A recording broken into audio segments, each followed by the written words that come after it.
चलिए sir, hydrocarbon में lecture भेजा था, तो अगर आपने कर लिया है तो उसमें एचबीओ आपने नहीं पढ़ा था, एचबीओ नहीं है उसमें। ऑक्सीमर्क्यूरेशन डीमर्क्यूरेशन पढ़ लिया है। एक बार सुनिएगा, ऑक्सीमर्क्यूरेशन डीमर्क्यूरेशन में हाइड्रोक्सिलेशन कराते हैं। हाइड्रोक्सिलेशन मतलब वाटर जोड़ते हैं और रीअरेंजमेंट नाम की कोई चीज नहीं होती। और कौन से रूल को फॉलो करता है? Markovnikov rule. मार्कोनिकॉफ रूल और एंटी मार्कोनिकॉफ रूल क्या है? बड़ा सिंपल मामला है। मार्कोनिकॉफ ये कहते हैं कि किसी भी रिएजेंट का नेगेटिव पार्ट उस डबली बॉन्डेड कार्बन के पास या ट्रिपली बॉन्डेड कार्बन के पास जुड़ेगा जहां हाइड्रोजन कम होंगे। बोलो बेटा, एंटी मार्कोनिकॉफ में उल्टा हो जाता है। तो बस एक बात याद रखना, मार्कोनिकॉफ या एंटी मार्कोनिकॉफ केवल वहीं लगाना जहां रीअरेंजमेंट ना हो, क्योंकि अगर तुम्हारा कार्बोकटायन निकल लिया कहीं तो फिर मार्कोनिकॉफ धरे के धरे रह जाएंगे। तो इसलिए लिखाया जाता है, लेकिन आपको ध्यान रखना है मैकेनिज्म भी। अगला हेडिंग डालिए, OMD हो गया, HBO hydroboration oxidation.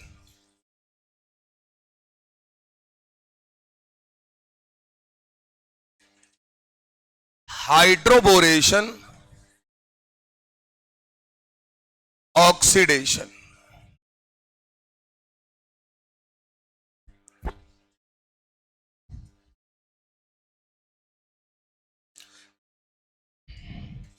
Hydroboration oxidation.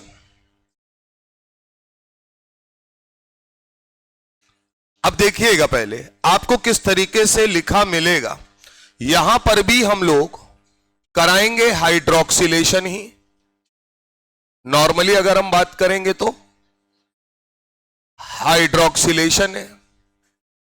दूसरा बेटा, हाइड्रोक्सिलेशन मतलब वाटर का जुड़ना। अगर कोई कलाकारी नहीं की गई है रिएक्शन में, की जाएगी तो भी आप कर लेंगे, नॉर्मल बात कर रहे हैं। यहां पर जो वाटर जुड़ता है, एडिशन कैसा होगा? सिन एडिशन होगा। ये मार्कोनिकॉफ रूल को फॉलो नहीं करेगा, ये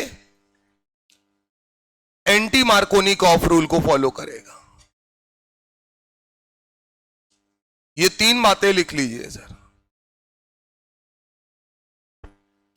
एडिशन का टाइप कैसा है? देखो, कुछ चीजें याद रखनी है। एडिशन का टाइप कैसा है? सिन एडिशन, यानी दोनों चीजें जो जुड़ेंगी सेम साइड से जुड़ेंगी। तो इसका मतलब यहां साइक्लिक इंटरमीडिएट नहीं बनेगा। अब इतनी बात समझ में आ गई होगी। कहीं पर भी साइक्लिक इंटरमीडिएट बनता है तो इसका मतलब क्या है कि जो रिएजेंट का दूसरा पार्ट है वो अपोजिट साइड से अटैक करेगा, यानी सेम साइड से दोनों चीजें ऐड नहीं हो पाएंगी। तो यहां पर कोई साइक्लिक इंटरमीडिएट नहीं बनता। हां, यहां भी याद रखना है कि कोई रीअरेंजमेंट का मामला नहीं है, किसी प्रकार का कोई रीअरेंजमेंट यहां भी पॉसिबल नहीं है इंटरमीडिएट में। यह ध्यान रखना है, कोई रीअरेंजमेंट नहीं है। जहां पर यह लिखकर आए कि रीअरेंजमेंट नहीं है, वहां अच्छी बात है, खुशी की बात है, क्योंकि आप अपना आंसर तुरंत बता सकते हैं। जहां रीअरेंजमेंट होगा वहां कार्बोकटायन को रीअरेंज कराना पड़ेगा, समस्या है। पहले तो रिएक्शन देखो। मान लो मेरे पास एक एल्कीन है CH3, CH double bond CH2, और यहां इस तरीके से लिखा होगा और आपको पहचानना होगा कि HBO है। लिखा होगा BH3 THF। इनऑर्गेनिक में पढ़ाया है, BH3 जो होता है वो इलेक्ट्रॉन डिफिशिएंट है, ऑक्टेट कंप्लीट नहीं है। टेट्रा हाइड्रोफ्यूरान क्या अपना लोन पेयर डोनेट करता है और उसे स्टेबल बनाता है। तो BH3 THF की प्रेजेंस में क्या रहता है? स्टेबल रहता है, तभी आप ले पाएंगे। दूसरा सर, लिखा होगा H2O2 ऑब्लिक OH माइनस। बनाइए sir, H2O2 oblique OH minus. अब सुनिएगा, हाइड्रोबोरेशन ऑक्सीडेशन, हाइड्रोक्सिलेशन है, वाटर को जोड़ना है, तो है तो गलत, लेकिन बोला जाता है H+ और OH माइनस।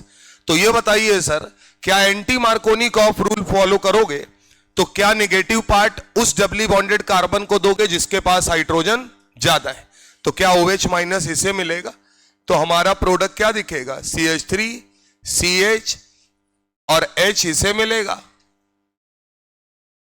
और OH इसे मिलेगा।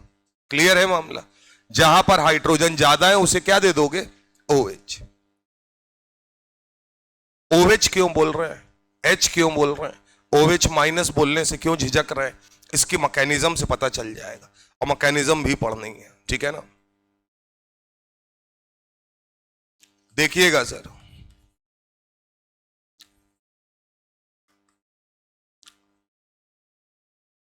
बहुत सिंपल सा मामला है।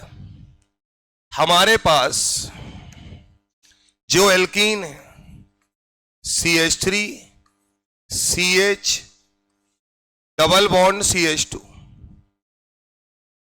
और यहां हमारे पास है BH3। देखते जाइएगा,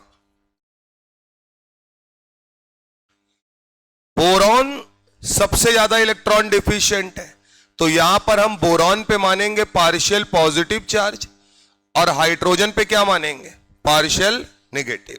क्लियर है मामला। जब भी हम इस डबल बॉन्ड को तोड़ेंगे तो इसी तरीके तोड़ेंगे, इलेक्ट्रोमैग्नेटिक इफेक्ट लगाएंगे, यहां प्लस होगा यहां माइनस होगा। देखते जाना जरा। अब BH3 का H माइनस की तरीके निकलेगा और इस कार्बन को मिल जाएगा। बात को समझना। तो क्या ये BH3 इस प्रकार से 3 H माइनस दे सकता है, यानी ये कितनी एल्कीन को तोड़ने की काबिलियत रखता है, 3 को। क्लियर है मामला। तो 3 एल्कीन जब इसके साथ टूटेंगी तो क्या वो ये बनाएंगी CH3 सिंगल बॉन्ड CH2।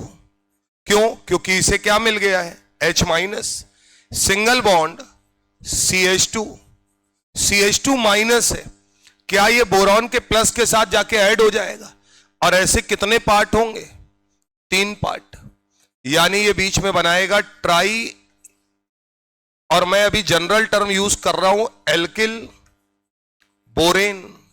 क्या बनाएगा बेटा, ट्राई एल्किल बोरेन। क्या ये बात समझ में आती है।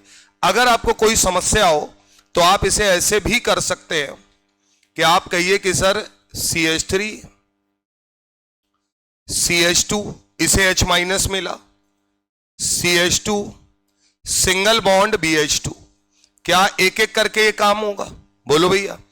अब क्या बोरॉन के पास अभी भी H मौजूद है, तो क्या ये इसके दूसरे मॉलिक्यूल को तोड़ेगा, ऐसे ही तीसरे को तोड़ेगा, तो क्या फाइनली तुमको ये बनाकर देगा या नहीं देगा सर, बोलो बेटा। बना लो। बीच में क्या बनेगा, ट्राई एल्किल बोरेन। तो सिंपल एडिशन है ये। अब ये बताओ, जैसे ही पाई बॉन्ड टूटता है वैसे ही H माइनस जाके जुड़ जाता है, यानी रीअरेंज होने का कोई मौका है ही नहीं यहां पर। तो इसलिए कहा जाता है यहां किसी प्रकार का कोई रीअरेंजमेंट पॉसिबल नहीं है। क्लियर है मामला। तो इसलिए कहेंगे यहां पर किसी प्रकार का कोई रीअरेंजमेंट नहीं हो सकता। तो यहां पर रीअरेंजमेंट इसी वजह से नहीं होता, याद रखना। ट्राई एल्किल बोरेन बन जाएगा। अब सुनो जरा, जो कार्बन जोड़े हो इस पर चार्ज क्या है, नेगेटिव, और बोरॉन पे चार्ज क्या है, पॉजिटिव। देखते जाना सर।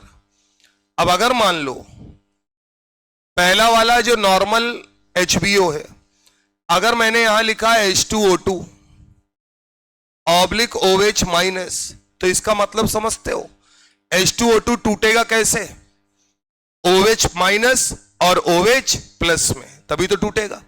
OH प्लस क्या इस कार्बन को मिल जाएगा, तो इसका मतलब हमारा फाइनल प्रोडक्ट क्या बनेगा, CH3। 3 बार बनेगा, वो लिखने की जरूरत नहीं है, CH2OH। क्या बात समझ में आती है।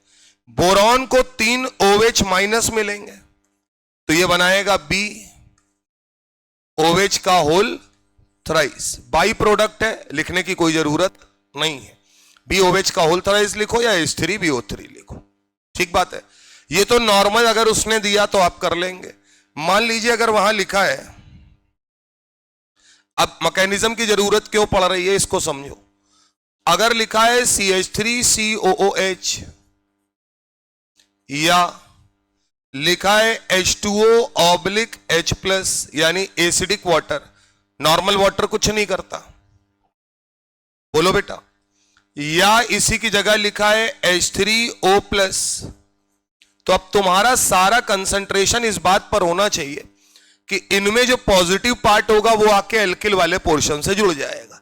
तो अब ये बताइए ये सब लोग क्या देने के लिए राजी हैं? H plus. तो अगर ये H प्लस प्रोवाइड करेंगे तो इस बार आपको एल्कोहल नहीं बल्कि क्या मिलेगा? एल्केन। बोलो बेटा। तो याद रखना कि साथ में BH3THF के क्या दिया है, इसे हम नहीं बोलेंगे HBO, लेकिन ये HBO के इंटरमीडिएट पार्ट के साथ रिएक्ट कर सकता है। तो कई बार फंसाने के लिए इस तरीके से भी आता है।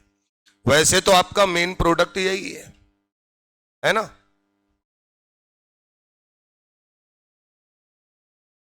अगर मान लीजिए मैंने लिखा Cl NH2, क्या लिखा? Cl NH2। तो अब मुझे बताओ अगर इसके साथ रिएक्शन कराएं तो क्या Cl पर माइनस होगा कि प्लस होगा? सोच समझ के जवाब देना भैया। Cl पर माइनस मानेंगे कि प्लस मानेंगे? तो याद रखना नॉर्मल नाइट्रोजन इलेक्ट्रोनेगेटिव है लेकिन 2 H है, इस वजह से जब भी आप इसे ब्रेक करेंगे कैसे ब्रेक करेंगे? Cl माइनस और NH2 प्लस में। क्लियर है मामला?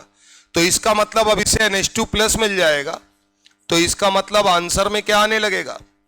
अब एमाइन का फॉर्मेशन होने लगेगा।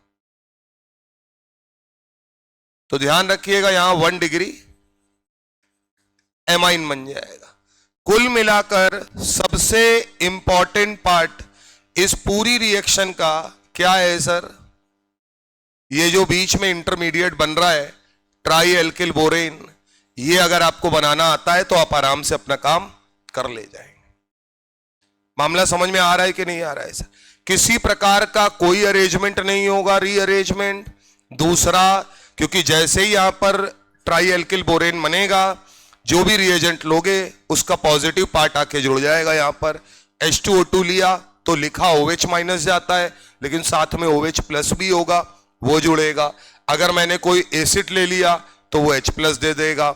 NH2Cl लिया तो Cl माइनस और NH2 प्लस में तोड़ना, ये ध्यान रखना। तो यहां आप इसे NH2 प्लस पकड़ा दोगे, ठीक बात है। बोरॉन के साथ बाई प्रोडक्ट बनते जाएंगे, उनको लिखने की कोई जरूरत नहीं है। मैकेनिज्म समझ में आई है आपको?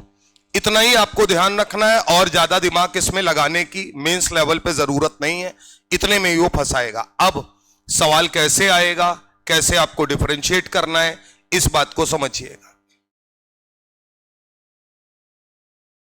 तो ये बताओ HBO और OMD दोनों में ही हाइड्रोक्सिलेशन हो रहा है, या सॉरी हाइड्रेशन हो रहा है, और हम इसे यहां पे क्या कर रहे हैं? जोड़ रहे हैं।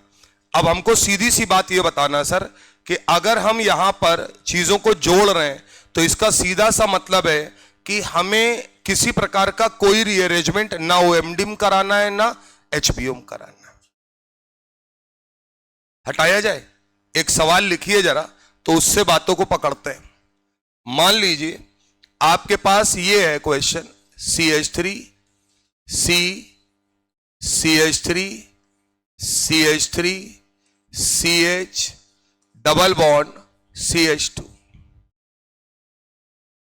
और हमने इसकी रिएक्शन कराई डाइल्यूट H2SO4 के साथ। ये पहली रिएक्शन है।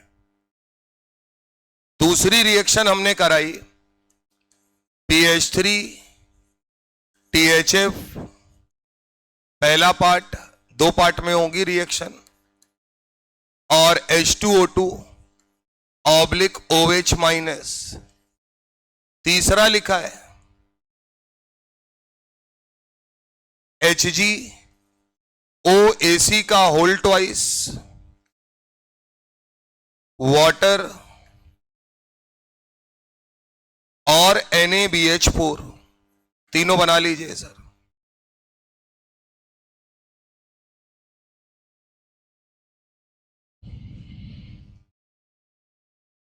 ठीक है ना? इधर देखो भैया, डाइल्यूट H2SO4 का मतलब बताओ। क्या डाइल्यूट H2SO4 का मतलब है कि हमें यहां पर वाटर को क्या करना है, ऐड करना है। नॉर्मली यहां आते हैं, BH3THF लिखा हुआ है यानी HBO है। यहां भी अगर हम बात करेंगे नॉर्मल है तो वाटर को क्या करना है, ऐड करना है।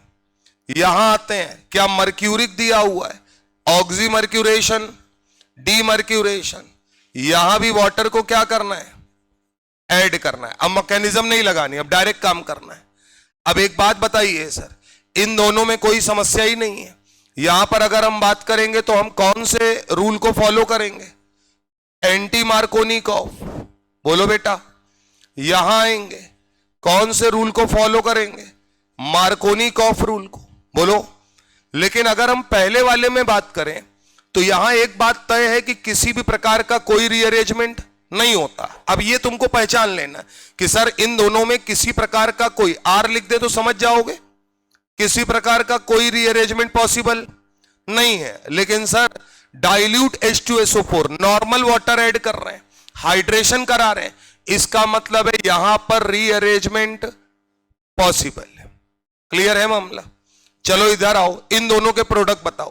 क्या इन दोनों में ये बॉन्ड ऐसे ब्रेक हुआ,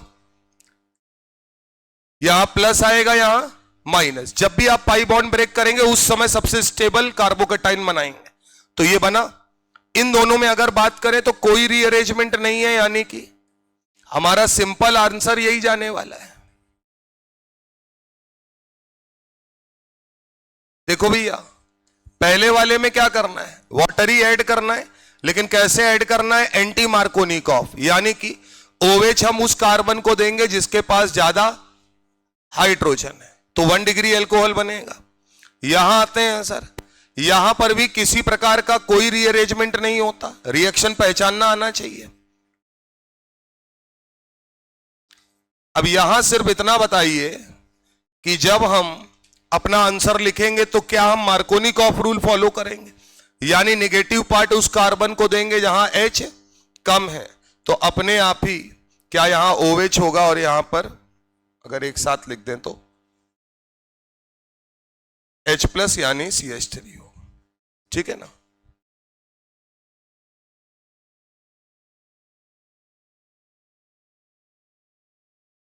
यहां तक कोई दिक्कत तो नहीं है, ये तो सीधे सीधे कर लिया। यहां आते हैं सर, क्या ये बताइए यहां रीअरेंजमेंट पॉसिबल है? तो अगर रीअरेंजमेंट पॉसिबल है तो जरा इसके लिए बताइएगा, क्या आप अपने कार्बोकटायन को रीअरेंज कराएंगे? तो इसका मतलब आप यहां कहेंगे कार्बोकटायन को क्या करो, री अरेंज करो। तो जब तुम कार्बोकटायन को रीअरेंज करोगे तो क्या बगल से CH3- का शिफ्ट मानोगे? क्यों भैया? क्योंकि आपका कार्बोकटायन अब 2 डिग्री से 3 डिग्री बनने वाला है, तो क्या मिथाइल का अगर शिफ्ट मानेंगे तो इसका मतलब हमारे पास रीअरेंजमेंट के बाद जो कार्बोकटायन दिखेगा वो कुछ ये नजर आएगा।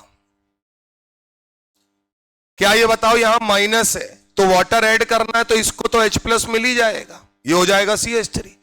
अब ये बताइए जब फाइनल कार्बोकटायन बन गया तो OH- पकड़ा दोगे, तो जब आप इसे OH- पकड़ाओगे तो हमारे पास अब आएगा फाइनल प्रोडक्ट, और वो इनमें अंतर क्रिएट करेगा कि कब कौन सा प्रोडक्ट बनाना है।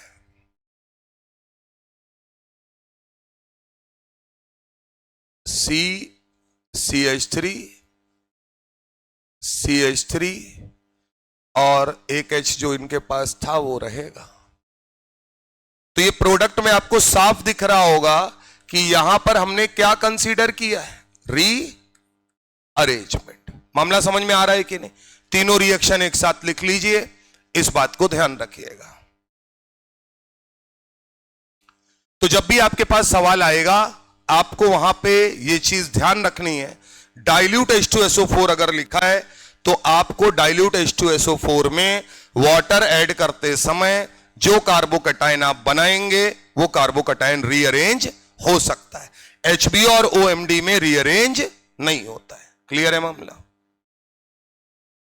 तीनों में हम लोगों ने क्या जोड़ा है? वाटर। तो असलियत में, अच्छा एक बात सुन लो, अगर यार D2O2 हो गया तो फिर मामला OD जाके जुड़ने वाला है। क्यों भैया? यहां अगर NaBD4 हो गया तो ये करवाया है, तो D माइनस की तरीके जाके जुड़ेगा। तो इसका मतलब अभी हमने वाटर जोड़ा है, यानी इन तीनों में क्या कराया है?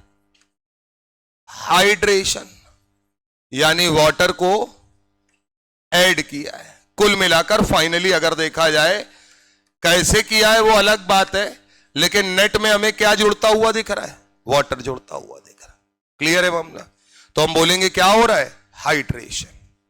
एक यार भाई एक चीज जरा देख लो, ये गलत लिख दिया है, इसे हाइड्रेशन लिखो, हाइड्रोक्सिलेशन तो गलत शब्द है।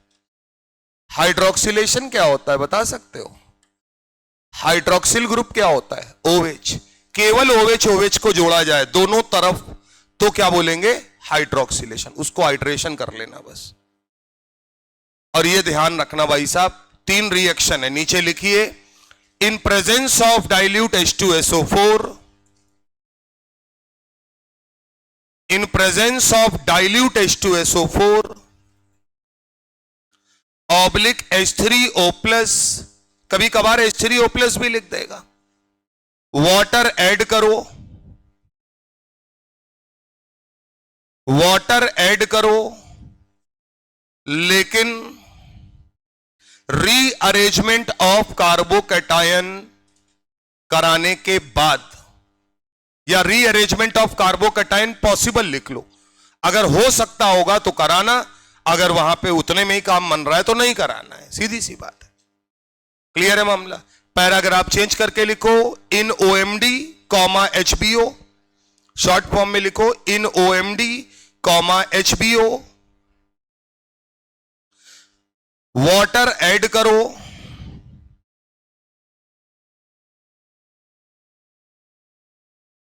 OMD में क्या यूज कर रहे हो? मार्कोनी-कॉफ रूल लिखो, Markovnikov rule, MKV rule and anti Markovnikov rule respectively. पहले OMD लिखा है तो मार्कोनी-कॉफ रूल फॉलो करो, और बाद में HBO लिखा है तो एंटी मार्कोनी-कॉफ रूल फॉलो करो।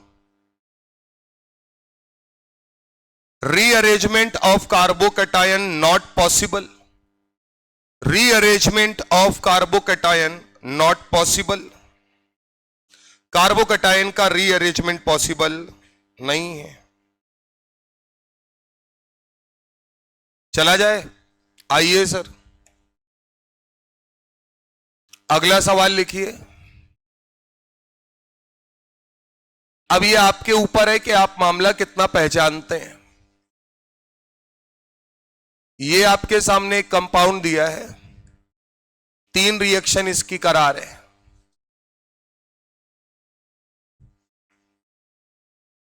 देखिएगा, पहला लिखा है HOCl, अब जो पढ़े हो सब यूज कर रहे हैं। दूसरा लिखा है HgOAC का होल ट्वाइस, सेकेंड पार्ट पर लिया गया H2O। 3 पार्ट में होती है ये रिएक्शन, NaBH4। अगर याद हो तो मर्क्यूरी का आयन जाके साइकिल बना देता था, वाटर न्यूक्लियोफाइल की तरीके अटैक करता था, लास्ट में मरकरी को बाहर करने के लिए NaBH4 से H- अटैक करता था और मरकरी बाहर हो जाता। ये स्टेप याद होने चाहिए, है ना। तीसरा है बेटा D2O ऑब्लिक T+। अब इसका कोई नाम नहीं है, ठीक है ना। ये बताओ, हम लोगों ने ऊपर वाली रिएक्शन पढ़ी है HOX वाली, HOCl HOBr अगर है तो रिएक्शन देगा। तरीका क्या है सुनिएगा, सबसे पहले ये पाई बॉन्ड ब्रेक कर लीजिए। तो जरा बताइए इस पाई बॉन्ड की ब्रेकिंग कैसे करेंगे? जहां स्टेबल कार्बोकैटायन बने, तो क्या बेंजीन की तरफ जो कार्बन है बेंजिल कार्बोकैटायन वो ज्यादा स्टेबल होता है, तो इसका मतलब हम सबसे पहले तो इसे ब्रेक करके रख लेंगे कि भाई हम तोड़ेंगे ऐसे ही, मना लीजिए।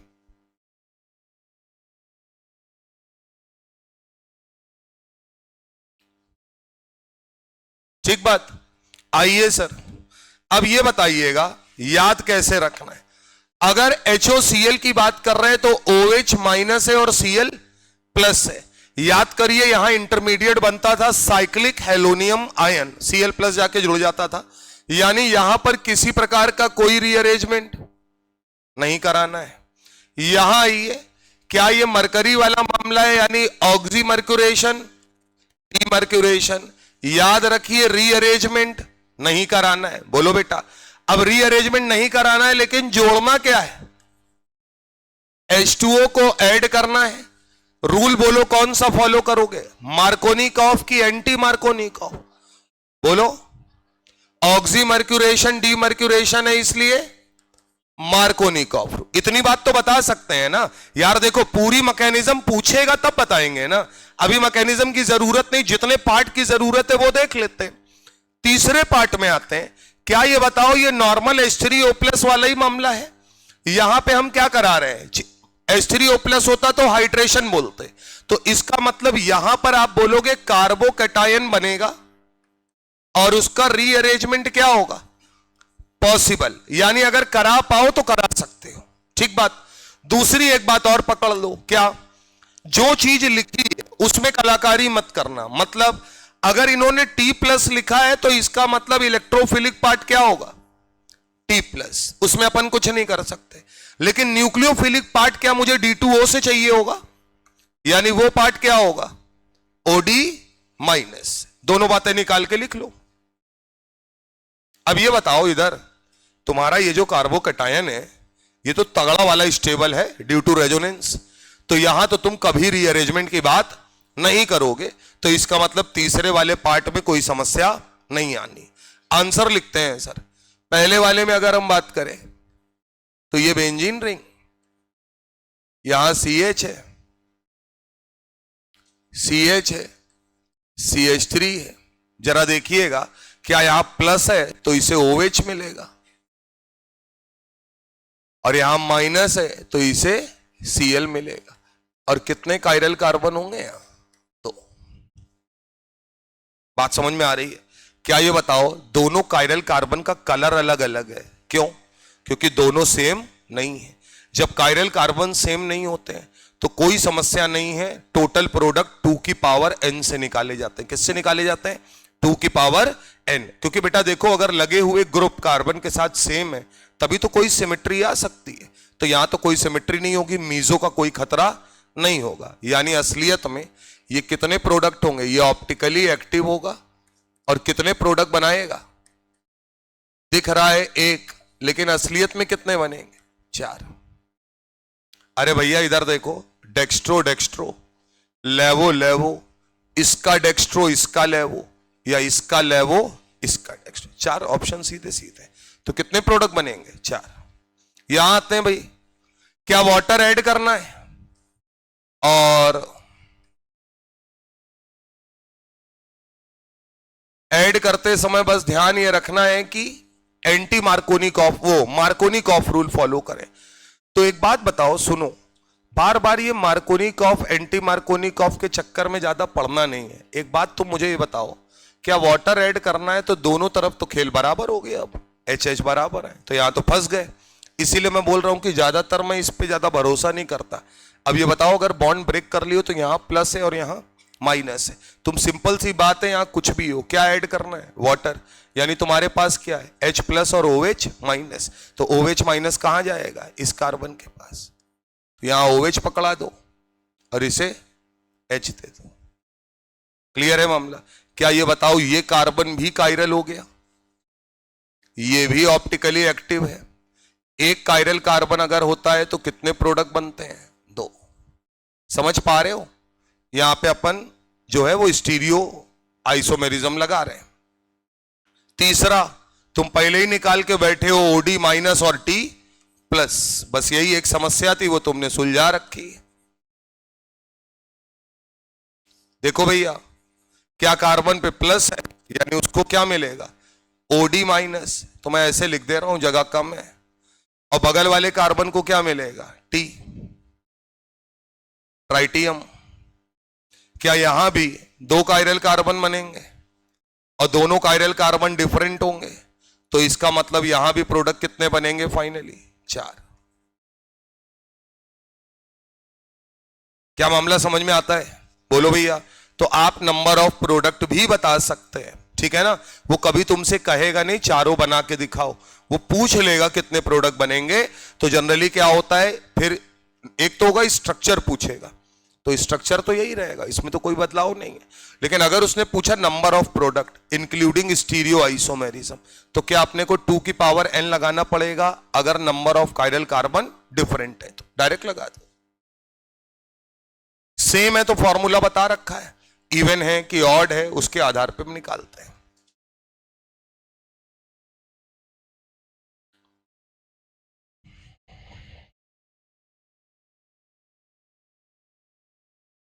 तो मेरे हिसाब से तीनों प्रोडक्ट आपके समझ में आने चाहिए।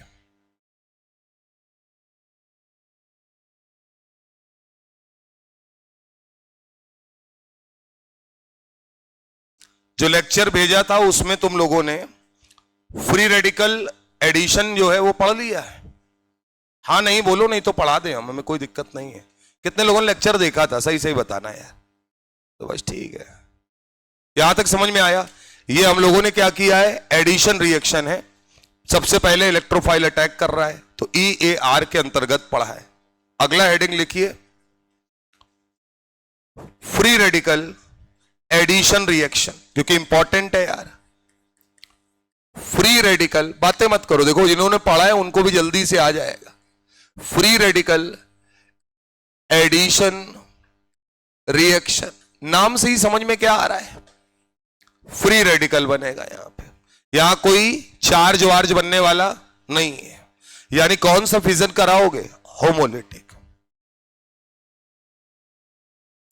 अब मेरी बात को बड़े गौर से सुनना। हमारे पास 4 चीजें हैं, HF, HCl, HBr और HI। क्लियर कट याद रखना, ये रिएक्शन ये 3 आदमी इस तरह से नहीं देंगे जिस तरह से हम लोग करने जा रहे हैं। यानी ये तीनों लोग किस प्रकार की रिएक्शन को फॉलो नहीं करते, फ्री रेडिकल एडिशन को फॉलो नहीं करते। क्यों नहीं करते अभी बात कर लेंगे। तो ये तीनों जब भी तुम्हारे सामने आए, याद रखना फ्री रेडिकल एडिशन मत कराना, फ्री रेडिकल एडिशन मत कराना, बल्कि ये लोग क्या करेंगे, इलेक्ट्रोफिलिक एडिशन रिएक्शन परफॉर्म करेंगे। क्या परफॉर्म करेंगे, इलेक्ट्रोफिलिक एडिशन रिएक्शन। मतलब बॉन्ड को हेट्रोलिटिक फिजन कराएंगे और प्लस माइनस लाएंगे, रीअरेंजमेंट कराएंगे। जो आपने पीछे पढ़ा है, alkene react with hello acids, HF, HCl, HBr, HI वाले में बोलिए सर, वे नॉर्मल रिएक्शन परफॉर्म करेंगे। यानी मैं कहूंगा इन पर क्या चीज काम नहीं करती, पर ऑक्साइड इफेक्ट नॉट अप्लीकेबल। इन पर ऑक्साइड इफेक्ट काम नहीं करता, पर ऑक्साइड इफेक्ट नॉट अप्लीकेबल। किस पर बेटा, HF पर, HCl पर और HI पर। क्लियर है मामला। केवल और केवल ये रिएक्शन किसके लिए, अब उसी को लिख लें, HBr इन प्रेजेंस ऑफ पर ऑक्साइड, इस पर यह काम करेगा। यानी केवल यही है जो फ्री रेडिकल एडिशन रिएक्शन देगी। ठीक है ना। तो यहां पे पेपर में सवाल बढ़िया बनाया जाता है इस पे। तो ये बताओ, अगर ये इलेक्ट्रोफिलिक एडिशन रिएक्शन देंगे तो इसका मतलब क्या है, कार्बोकेटाइन बनाओ। क्यों भैया, यहां क्या करोगे, कार्बोकेटाइन बनाओ, रीअरेंज कराओ, यही तो होगा। अगर रीअरेंजमेंट कराना चाहो तो रीअरेंज कराओ, और H प्लस और X माइनस यानी H plus Cl minus H I minus में तोड़ के जोड़ दो, यही करते आ रहे थे। लेकिन HBr में ऐसा करना नहीं है। HBr में रिएक्शन का टाइप बदल गया और वो कैसा है, पर ऑक्साइड। नीचे लिखिएगा, पर ऑक्साइड इफेक्ट, पर ऑक्साइड इफेक्ट, या इसी को कहते हैं खराश इफेक्ट, खराश effect is applicable only on, हाँ नाम लिख लो, खराश इफेक्ट के नाम से है, एनसीईआरटी में नाम है भाई साहब, खराश effect is applicable only on HBr, is applicable only on HBr, is not applicable on HF, HCl, HI, because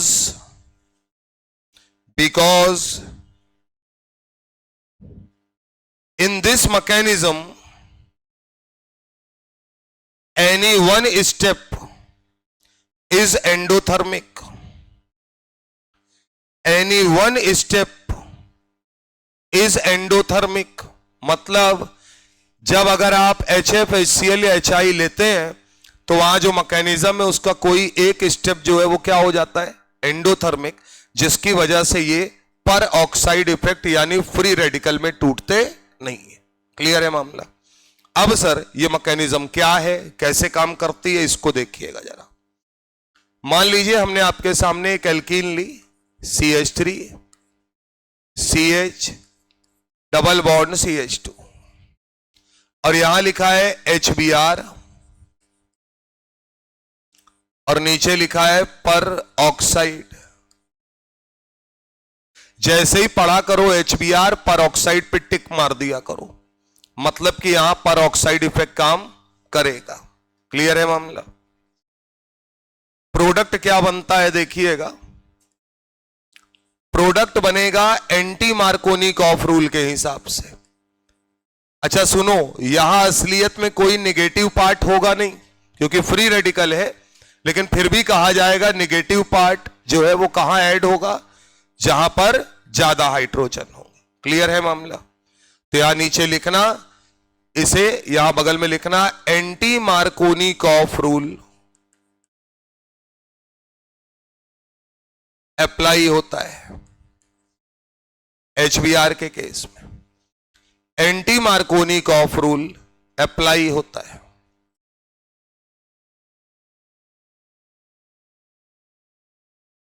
अब सुनिएगा सर, मैकेनिज्म देख लेंगे, प्रोडक्ट लिखना तो आएगी आपको, एंटी मार्कोनिकॉफ रूल आप अप्लाई करेंगे। मैकेनिज्म में सर फ्री रेडिकल एडिशन कराना है, यानी कि फ्री रेडिकल में तोड़ो, तो फ्री रेडिकल में कोई चीज अपने आप टूटती नहीं है, पेरोक्साइड क्या करता है, आके टूट जाता है पहले ही, जिससे कि वो रिएक्शन को आगे क्या करता है, सपोर्ट करता है कि फ्री रेडिकल में बाकी चीजें भी टूटे। तो पेरोक्साइड यहां पे क्या करेगा, सबसे पहले आकर खुद ही टूट जाएगा, किसमें, RO फ्री रेडिकल में। बना लीजिए सर, पर ऑक्साइड सबसे पहले खुद ही ब्रेक हो जाएगा RO फ्री रेडिकल में। फिर सर आपने जो HBr ले रखा है, ये इस HBr को भी तोड़ता है, तो क्या आपका HBr भी अगर अपना अपना इलेक्ट्रॉन लेगा तो फ्री रेडिकल में टूटेगा, तो ये यहां से H फ्री रेडिकल को ले लेगा, यानी -ROH लिख दे, बोलो भैया, और बचा हुआ क्या मिलेगा, Br फ्री रेडिकल, यानी इसने अटैक करने के लिए क्या बना लिया, Br फ्री रेडिकल। इसे हम बोलते हैं अटैकर, यानी ये जाकर एल्कीन के पाई बॉन्ड पर अटैक करने के लिए तैयार है, तो इसे आप बोलेंगे अटैकर। तो ये पहला स्टेप है अटैकर का बनना। क्लियर है मामला? अब ये अटैकर जाएगा और एल्कीन पर अटैक करेगा, यानी उसे तोड़ेगा। तो एल्कीन है तुम्हारी CH3 CH double bond CH2। देखते जाना दोस्त, क्या ये बताओ यहां पर जब भी फ्री रेडिकल मैकेनिज्म होगी तो कौन सा बॉन्ड किस तरीके से टूटेगा? होमोलिसिस फिजन होगा। तो अगर होमोलिसिस या होमोलिटिक फिजन बोले तो क्या यहां दोनों तरफ फ्री रेडिकल आ जाएगा? कौन सा वाला फ्री रेडिकल ज्यादा स्टेबल होगा? Br तो जुड़ ही जाएगा। वो भी उसमें भी वही कहानी है, 1 डिग्री 2 डिग्री और 3 डिग्री में क्या 3 डिग्री फ्री रेडिकल ज्यादा स्टेबल है क्योंकि हाइपर कंजुगेशन मिलता है। तो इसका मतलब मैं Br फ्री रेडिकल को कहां अटैक कराऊंगा? पहले वाले कार्बन पे। तो अगर अटैक कराऊंगा तो बनेगा CH3, CH free radical, CH2, Br। ठीक बात है। इस प्रकार से पाई बॉन्ड को तोड़ने के लिए एक एनर्जी यूज होती है जिसे बोलते हैं एक्टिवेशन एनर्जी। क्या नाम देते हैं सर? एक्टिवेट करना पाई बॉन्ड को, यानी कौन सी एनर्जी? Activation energy. अब यहीं से याद रखना, क्या ये तुम्हारा ऐसा इंटरमीडिएट बन गया? अब यहां के बाद रिएक्शन कंप्लीट हो गई। अब जो पेरोक्साइड था वो किसकी तरीके काम कर रहा था? कैटलिस्ट की तरीके। तो कैटलिस्ट क्या करता है? रिएक्शन के एंड में अपने आप को वापस ले आता है। तो इसका मतलब अब जो तुम्हारे पास ROH था, क्या वो ROH H फ्री रेडिकल वापस करेगा? क्यों भैया? और ये H फ्री रेडिकल जाके इस कार्बन के साथ जुड़ेगा तो फाइनल प्रोडक्ट क्या बनेगा? CH3, CH2, CH2, Br। ये है आपका फाइनल प्रोडक्ट। मैकेनिज्म को एक बार देख लो, याद रखना। पहला काम, पर ऑक्साइड HBr के साथ रिएक्ट करके Br फ्री रेडिकल यानी अटैकर बनाता है। उसमें कुछ एनर्जी लगती होगी, तो वो एनर्जी यहां पर भी एंडोथर्मिक नहीं एक्सोथर्मिक है, आराम से बॉन्ड टूट जाता है। दूसरा, एल्कीन के पाई बॉन्ड को तोड़ता है अटैकर यानी Br फ्री रेडिकल। तो पहले ही कौन जुड़ गया? Br free radical. तो बचा क्या? H free radical. इसलिए H बाद में जुड़ता है तो आपको प्रोडक्ट एंटी मार्कोनी कॉफ रूल जैसा नजर आता है। ठीक है ना? तो मैकेनिज्म जब पूछे तो ध्यान रखना।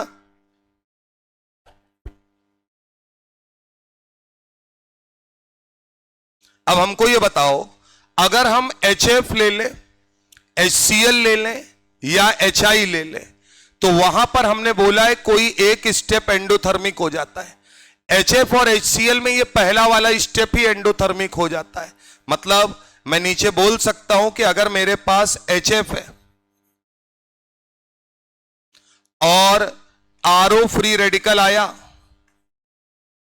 इस बॉन्ड को तोड़ने, तो यहां पर चाहे HF हो और चाहे HCl हो, ये स्टेप समझ में आना चाहिए तुमको। जब तक अटैकर बनेगा नहीं काम होगा नहीं। ये स्टेप क्या हो जाता है? एंडोथर्मिक।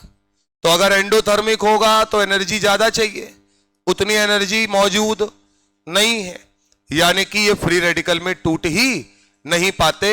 यानी यहां पर आपको F फ्री रेडिकल या Cl फ्री रेडिकल बनते हुए नजर नहीं आएंगे। तो मतलब रिएक्शन का काम यहीं खत्म हो गया इनके केस में।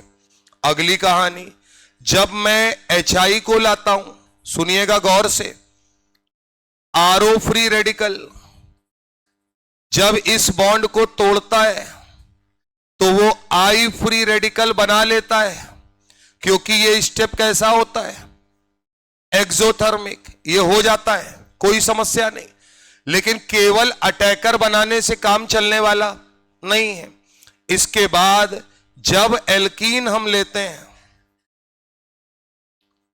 और जब एल्कीन को एक्टिवेट करने का समय आता है तो I फ्री रेडिकल जब इस बॉन्ड को तोड़ने जाएगा तो इसके लिए एक्टिवेशन एनर्जी जो होती है वो काफी हाई होती है और ये प्रोसेस क्या हो जाता है?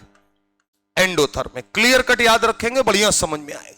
तो इसका मतलब कोई भी एक स्टेप एंडोथर्मिक अगर हो गया, क्योंकि देखो इधर सुनो, फ्री रेडिकल मैकेनिज्म कराने में वैसे ही एनर्जी ज्यादा लग रही, और बीच में अगर कलाकारी हो गई तो फिर ये फ्री रेडिकल में टूटेंगे नहीं।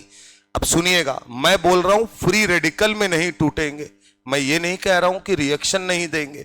अब ये बताओ, ये लोग क्या कहेंगे, पेरोक्साइड भगो हम तुम्हारे साथ रिएक्ट नहीं करेंगे, तो क्या इनके सामने पेरोक्साइड की कोई वैल्यू नहीं रह गई? अब ये अपनी मर्जी से काम करेंगे। ये किस में टूटेंगे? H plus Cl minus, H plus I minus. तो ये पाई बॉन्ड को भी कैसे तोड़ेंगे? प्लस और माइनस में। तो क्या ये इलेक्ट्रोफिलिक एडिशन रिएक्शन हो जाएगी? कार्बोकैटायन बनेगा, रीअरेंजमेंट होगा, यानी इन पर पेरोक्साइड इफेक्ट काम नहीं करता। पेपर में बकायदा थ्योरेटिकल एनसीईआरटी पढ़ने की जरूरत नहीं पड़ेगी अगर आपने इतनी बात समझ रखी है। तो बात समझ में आ रही है कि वो पूछता है क्यों नहीं दे रहे हैं, या 4 स्टेटमेंट दे देगा, पूछेगा कौन सा वाला गलत है। तो यहां ये भी ध्यान रखना, कैसे बेवकूफ बनाता है सुनो। कहेगा HF, HCl और HI जो है उन पर खराश इफेक्ट काम नहीं करता, या वो पेरोक्साइड इफेक्ट उन पर काम नहीं करता।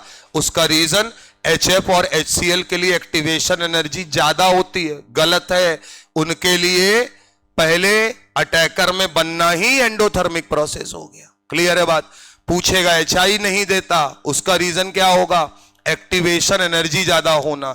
एक्टिवेटर तो वो यहां अगर हम बात करेंगे तो अटैकर तो बन ही जाता है, क्योंकि इसकी बॉन्ड डिसोसिएशन एनर्जी बहुत कम होती है, आराम से टूट जाएगा ये।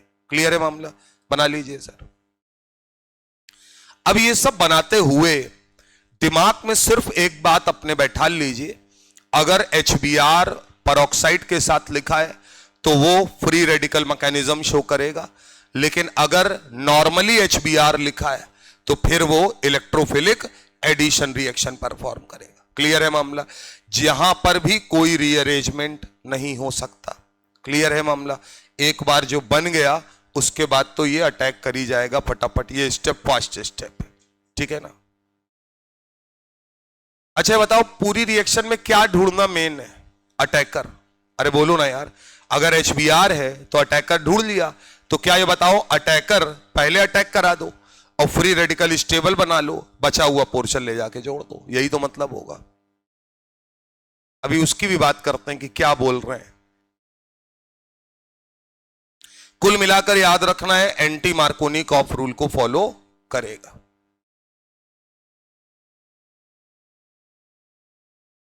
चले?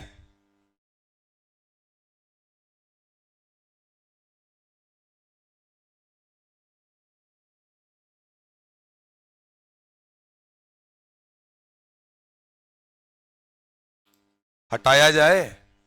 देखो जरा, सीधे एप्लीकेशन पे आओ, जहां तुम गलत करोगे उसी को पकड़ते हैं ना।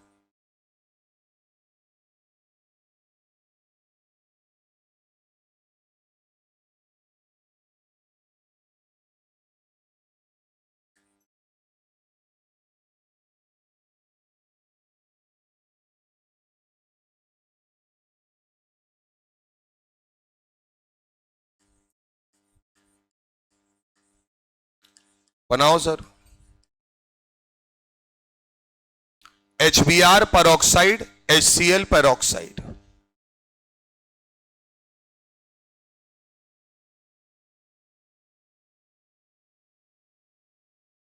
HBr peroxide, HCl peroxide.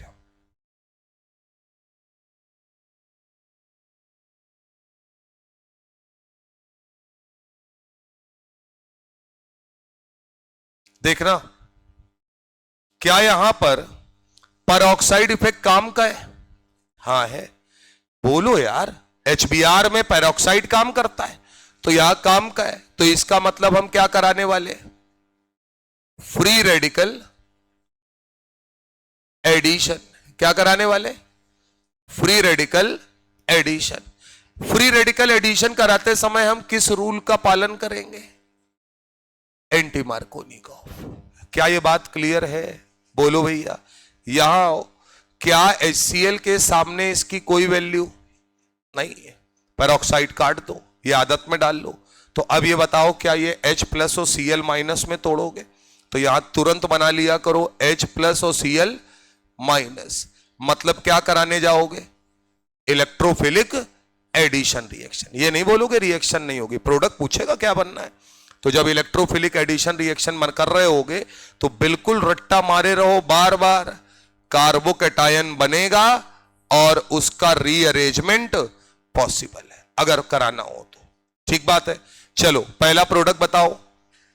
अगर मुझे डायरेक्ट अपना आंसर लिखना है तो ये बताइए साहब, क्या एंटी मार्कोनी ऑफ रूल लगाएंगे, यानी कि जिस कार्बन के पास ज्यादा H है उसे Br पकड़ा देंगे, जिसके पास कम है उसे H पकड़ा देंगे। क्लियर है मामला? ये हमारा प्रोडक्ट हो गया। यहां आएंगे, इस वाली रिएक्शन में अगर बात करें तो मैं यहां लिख दे रहा हूं, यहां हमें इलेक्ट्रोफिलिक एडिशन रिएक्शन करना है। इसका मतलब क्या हमें ये पाई बॉन्ड तोड़ना पड़ेगा? जब भी तोड़ेंगे, चाहे रीअरेंजमेंट कराओ या ना कराओ, इलेक्ट्रोमैग्नेटिक इफेक्ट का नियम याद रखना, पॉजिटिव चार्ज स्टेबल कार्बन पे बनाना है, यानी कि मैं बीच वाले कार्बन पर प्लस और किनारे वाले पे माइनस, ये बना लूंगा। अब मुझे मैकेनिज्म कहती है कि रीअरेंजमेंट करा सकते हो, क्या करा के कोई फायदा है? नहीं, क्योंकि 3 डिग्री तो पहले ही बना हुआ, तो यहीं उठा के जोड़ दो। लेकिन किसको? H प्लस और Cl माइनस। तो जब जोड़ोगे तो क्या तुम्हें इसी कार्बन पर Cl माइनस जुड़ा मिलेगा और यहां बगल में क्या मिलेगा? CH3। क्लियर है बात? तो ध्यान रखना कब कौन सा इफेक्ट लग रहा है, किसका क्या मतलब है, इसी में फंसाएगा तुमको।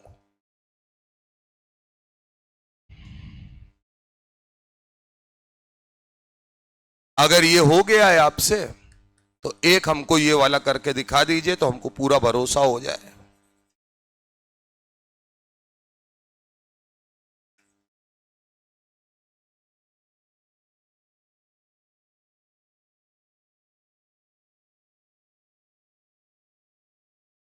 अच्छा ये भी मैं तुम्हें बता दूं, सुनो, वहां पर वो कभी तुमसे HF और HI की रिएक्शन पूछेगा ही नहीं, क्योंकि HI रिड्यूसिंग एजेंट भी होता है। बार बार फंसाएगा HCl और HBr में, और पेरोक्साइड लिख के जरूर देगा। ये तुम्हें देखना है कि वो काम करेगा या नहीं करेगा। आइए सर, प्रोडक्ट लिखने का तरीका क्या? HCl है, पेरोक्साइड इफेक्ट काम नहीं करता, पेरोक्साइड काम नहीं करेगा तो H प्लस और Cl माइनस में तोड़ेंगे। क्या रिएक्शन का मैकेनिज्म? इलेक्ट्रोफिलिक एडिशन रिएक्शन के अकॉर्डिंग करेंगे, यानी पाई बॉन्ड को हेट्रोलिटिक फिजन के हिसाब से तोड़ेंगे, प्लस माइनस दिखाएंगे, यहां प्लस आएगा यहां माइनस। क्या मेरी बात समझ में आती है? ये कार्बोकैटायन कौन सी डिग्री का बना है? 2 डिग्री का। क्या अगर यहां से H माइनस का शिफ्ट मान लें, बोलो भैया, क्या रीअरेंजमेंट करा सकते हैं? बिल्कुल करा सकते हैं। H माइनस का शिफ्ट मान लें तो ये कार्बोकैटायन क्या यहां से यहां पहुंच जाएगा? बोलिए सर। तो ये कौन सा कार्बोकैटायन अब बनेगा? 3 डिग्री। तो इसका मतलब फाइनली कार्बोकैटायन कौन सा बनाए हो? 3 डिग्री। ये आपको करना आना चाहिए। क्या ये बात समझ में आती है? तो बस खत्म, प्रोडक्ट बना दो। CH3 CH3, क्या यहां प्लस आया है तो इसे Cl मिलेगा, यहां से H माइनस शिफ्ट होके इस कार्बन को मिला था तो ये CH2 हो गया, इस कार्बन पर माइनस था इसे H प्लस मिला यानी ये CH3 हो। ये है हमारा फाइनल प्रोडक्ट। बोलो भाई, तो रीअरेंजमेंट भी कराया जा सकता है, कोई समस्या नहीं। अच्छा, मैकेनिज्म में पढ़ अपन लोग क्या कर रहे हैं, मैं तुम्हें बहुत ज्यादा नहीं मैकेनिज्म में बता रहा हूं। क्यों? मैकेनिज्म के अंदर कुछ बातें बस उनको ध्यान रखना है, और हमारे पास मेंस में सवाल वो उन्हीं बातों को लेके पूछेगा। क्या ये बताओ, अब तक जितना पढ़े इसमें समझ में आ गया है, अगर कभी भी कार्बोकैटायन बना और साइक्लिक इंटरमीडिएट नहीं बना, कैसा? साइक्लिक, तो क्या हर बार रीअरेंज करा लेते हैं? बोलो भैया। अब यहां पर बस हमने एक और चीज ऐड कर दी कि अगर फ्री रेडिकल मैकेनिज्म है तो खराश इफेक्ट जब लग रहा है तो वहां मैकेनिज्म का टाइप ही बदल जा रहा है। फ्री रेडिकल में कोई anti Markovnikov of rule follow हो रहा है, और यहां पर अगर हम बात करेंगे तो अच्छा ही बताओ, अब जो लोग रटेंगे कि मार्कोनिक ऑफ रूल फॉलो करते हैं, जैसे आपका मन कर रहा हो, किताबों में दिया है कि अगर पेरोक्साइड ना हो तो कौन सा रूल फॉलो करो? मार्कोनिक ऑफ। अब मैं मार्कोनिक ऑफ बोल नहीं रहा हूं। क्यों नहीं बोल रहा हूं? क्योंकि मैंने क्या बोला, रीअरेंजमेंट जहां होगा वहां मार्कोनी मर जाएंगे। बात समझ में आ रही है कि नहीं? इसलिए अपन उसका नाम नहीं ले रहे। एचबीओ और ओएमडी में क्यों ले रहे हैं? क्योंकि वहां रीअरेंजमेंट नहीं होता है, तो वहां बोला जा सकता है। क्लियर है मामला? इतनी बात आपको ध्यान रखनी। अब सर हटाएं, बोलो भैया। अब मान लीजिए जरूरी नहीं कि हर बार इसी तरीके से आए, अब वो चीजों को बीच में बदल भी देंगे। जैसे अगला सवाल है कि मान लो मेरे पास है CH3 CH double bond CH2 और कहा गया कि CCl4 के साथ कराओ। किसके साथ? CCl4 के साथ। और यहां बगल में लिख दिया है परऑक्साइड। CHCl3 के साथ कराओ परऑक्साइड।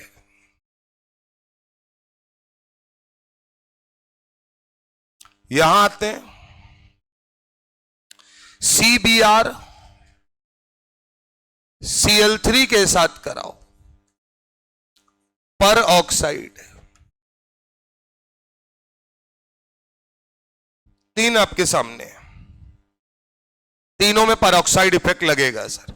वो HCl HBr वाली कहानी खत्म।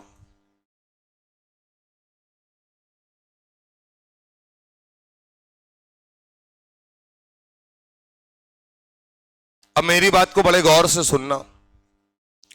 पेरोक्साइड जब जाएगा तो वो जाते ही एक फ्री रेडिकल खा जाता है और अटैकर बाहर कर देता है।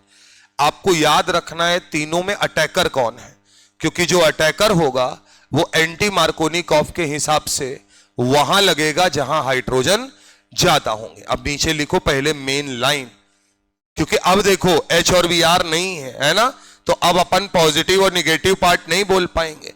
तो अब हम बोलेंगे कि अटैकर जो है उस कार्बन पर लगाओ या उस डबली बॉन्डेड कार्बन पर लगाओ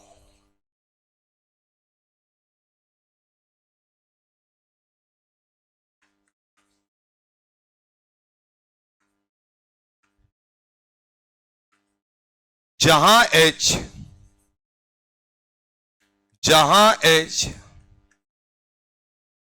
ज्यादा हो। ठीक है ना, जहां H क्या हो? ज्यादा हो। अच्छा एक बात बताओ, अगर दोनों तरफ मामला बराबर हो गया तो कहीं भी लगाओ कोई दिक्कत नहीं है। अगर दोनों तरफ मामला H सेम है लेकिन एक तरफ बेंजीन रिंग है और एक तरफ CH3 है, तो फ्री रेडिकल कहां ज्यादा स्टेबल बनेगा? जहां बेंजीन है। तो अटैकर किस तरफ जाएगा? CH3 वाले का। मतलब वो बहुत अच्छा सवाल बन जाएगा। तो मैकेनिज्म उसी के लिए थी। अब यहां सुनिएगा, जब कभी मैं CCl4 को तोड़ूंगा तो यहां से Cl फ्री रेडिकल अलग हो जाएगा, पेरोक्साइड खा जाएगा और मुझे बनाकर देगा CCl3। तो कहा गया इन तीनों में जो अटैकर है वो अटैकर आपको याद रखना है क्या होता है? CCl3 free radical. क्या होता है सर? CCl3 free radical. तो जो पोर्शन बाकी बच गया होगा वो अपने आप ही दूसरी तरफ जाएगा। ठीक है ना? आइए प्रोडक्ट बनाए। इधर देखो भैया, CH3 CH CH2।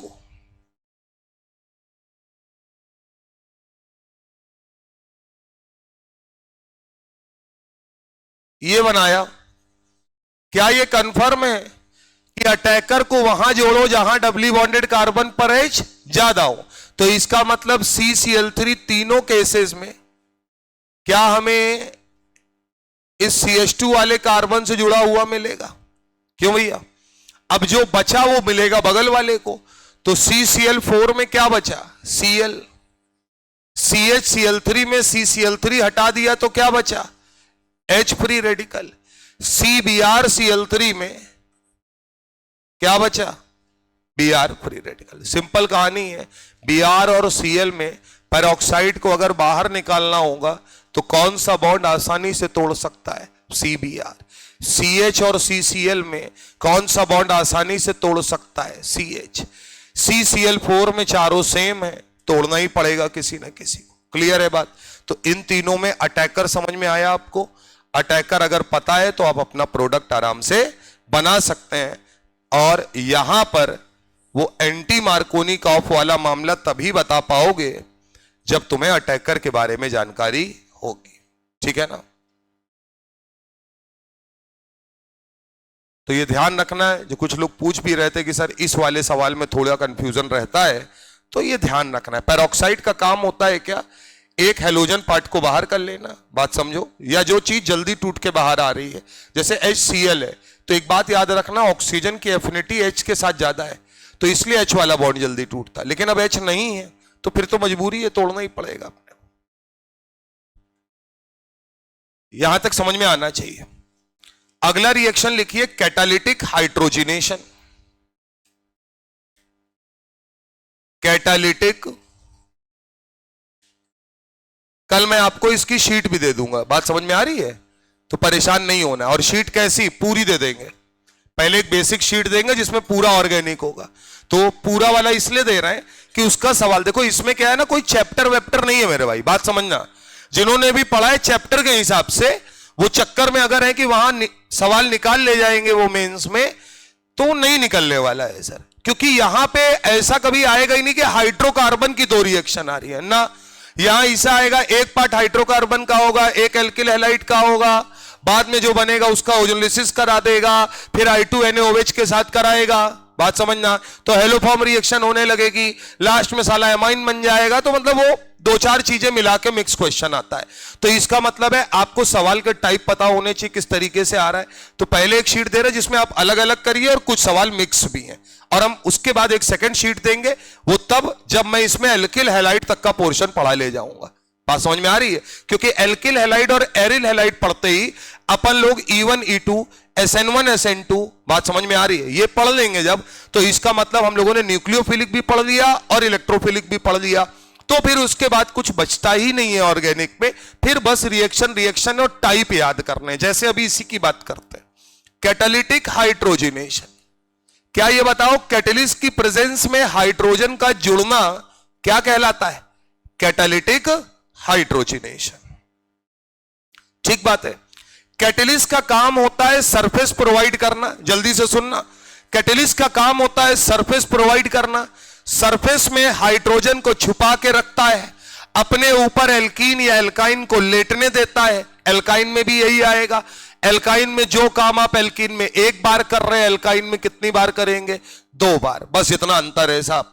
तो ये बताइए सर, एल्कीन के जो है वो जैसे ही उसके ऊपर लेटेगी तो क्या हाइड्रोजन सेम साइड से ही अटैच होंगे, तो इसका मतलब सीधा सा है कि ये किस प्रकार का एडिशन है, सिन एडिशन। सिन का मतलब होता है सेम साइड से जुड़ना।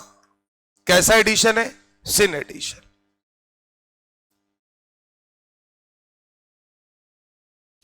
अगर हमारे पास एल्कीन है, अच्छा उन्हें एल्कीन से मोहब्बत क्यों है, उसके पीछे का रीजन है, समझना। एल्काइन में जब आप कोई काम 2 बार कर लेते हैं तो फिर यह मामला खत्म हो जाता है कि मार्कोनिकॉफ है कि एंटी मार्कोनिकॉफ, बोलो यार। सिन एडिशन है कि एंटी, जब कोई चीज 2 बार आके जुड़ गई हो, जैसे Cl2 था, याद करो हम लोगों ने पीछे पढ़ा है, अगर हम Cl2 ऐड करेंगे तो क्या Cl2 इलेक्ट्रोफिलिक एडिशन में Cl प्लस आके साइक्लिक हेलोनियम आयन बनाता है, दूसरा Cl माइनस अपोजिट अटैक करता है, तो एल्कीन होगा तो दिखेगा ना दोनों Cl अपोजिट है। अगर एल्काइन हुआ तो डबल बॉन्ड तोड़ दो, Cl Cl जोड़ दो, 4 Cl आ गए। तो जब 4 Cl आ गए तो क्या पता चलेगा कौन पहले आया कौन बाद में आया। तो वो एल्काइन वाली इसीलिए ज्यादा पूछता नहीं है, ज्यादातर रिएक्शन किस पर आएंगी, एल्कीन पर। तो अगर मान लीजिए अभी हम बात कर रहे हैं और हमने एक एल्कीन लिया और हाइड्रोजन ऐड कराने जा रहे हैं, एक इक्विवेलेंट लिया, यहां हमने कोई 100% कैटलिस्ट लिया होगा, थोड़ा बहुत टेम्परेचर भी रखा होगा, तो कहा जाता है कि ये जो H2 है ना, ये H2 ये इस पाई बॉन्ड को, अच्छा इसमें ऊपर नीचे कुछ भी कर लो कोई दिक्कत नहीं है, को देखकर ये आपस में ब्रेक होते हैं। अच्छा जब ब्रेक होंगे तो ना प्लस है ना माइनस है, फ्री रेडिकल है मामला, और जाके सीधे सीधे जुड़ जाए। क्लियर है मामला। तो ये एडिशन कैसा होगा, सिन एडिशन। तो यहां पर दोनों H तुम चाहे जिधर से जोड़ो तुम्हें सेम साइड से जुड़ते हुए दिखेंगे। अगर उसे स्टीरियो आइसोमेरिज्म पूछना होगा तो वो H की जगह पर क्या ले लेगा, D, यानी D2 से कराएगा तो क्या कार्बन की वैलेंसी चेंज करेगा, तो वहां से फिर क्या होगा, हम लोगों ने पढ़ रखा है क्या, कार और टेम्पो। बोलो सर, अगर सिस एल्कीन है और उस पर सिन एडिशन करा रहे हैं तो सिस पर सेम चीज कराओ तो मीजो बनता है, सिस पर सिन कराया तो मीजो, ट्रांस पर एंटी कराया तो मीजो, उल्टा कराया तो रेशमिक। यानी सिस पर एंटी कराया तो रेशमिक मिक्सचर, ट्रांस का उल्टा क्या होता है, सिन, ट्रांस सिस नहीं बोलोगे, ट्रांस का उल्टा क्या होता है, सिन। एडिशन के दो नाम है, सिन और एंटी। एल्कीन के दो ज्योमेट्रिकल है, सिस और ट्रांस। तो सिस और सिन सेम है, ट्रांस और एंटी सेम है। तो अगर मैंने सिस पर एंटी कराया तो क्या रेशमिक मिक्सचर मिलेगा, ट्रांस पर सिन एडिशन कराया तो रेशमिक मिक्सचर में। तो कोई कंफ्यूजन नहीं होना चाहिए। आइए सर, लेकिन ये सब कब मिलेगा, जब कायरल कार्बन हो। कायरल कार्बन नहीं है तो कोई रेशमिक कोई मीजो नहीं है। तो याद रखना है यहां पर जो एडिशन होगा ये एडिशन सिन एडिशन होगा। बना लीजिए पहले तो इसको। अच्छा, जब भी अपन हाइड्रोजनेशन कराते हैं, अब पढ़ ही रहे हैं तो पूरी बात लपेट लें। यहां पर बहुत सारी एनर्जी निकलती हुई दिखती है, यहां पर बहुत सारी एनर्जी निकलती हुई दिखती है। एनर्जी जो निकल रही होती है उसे कहते हैं हीट ऑफ हाइड्रोजनेशन। क्या कहा जाता है, हीट ऑफ हाइड्रोजनेशन। इसी को क्या कहेंगे, हीट ऑफ हाइड्रोजनेशन।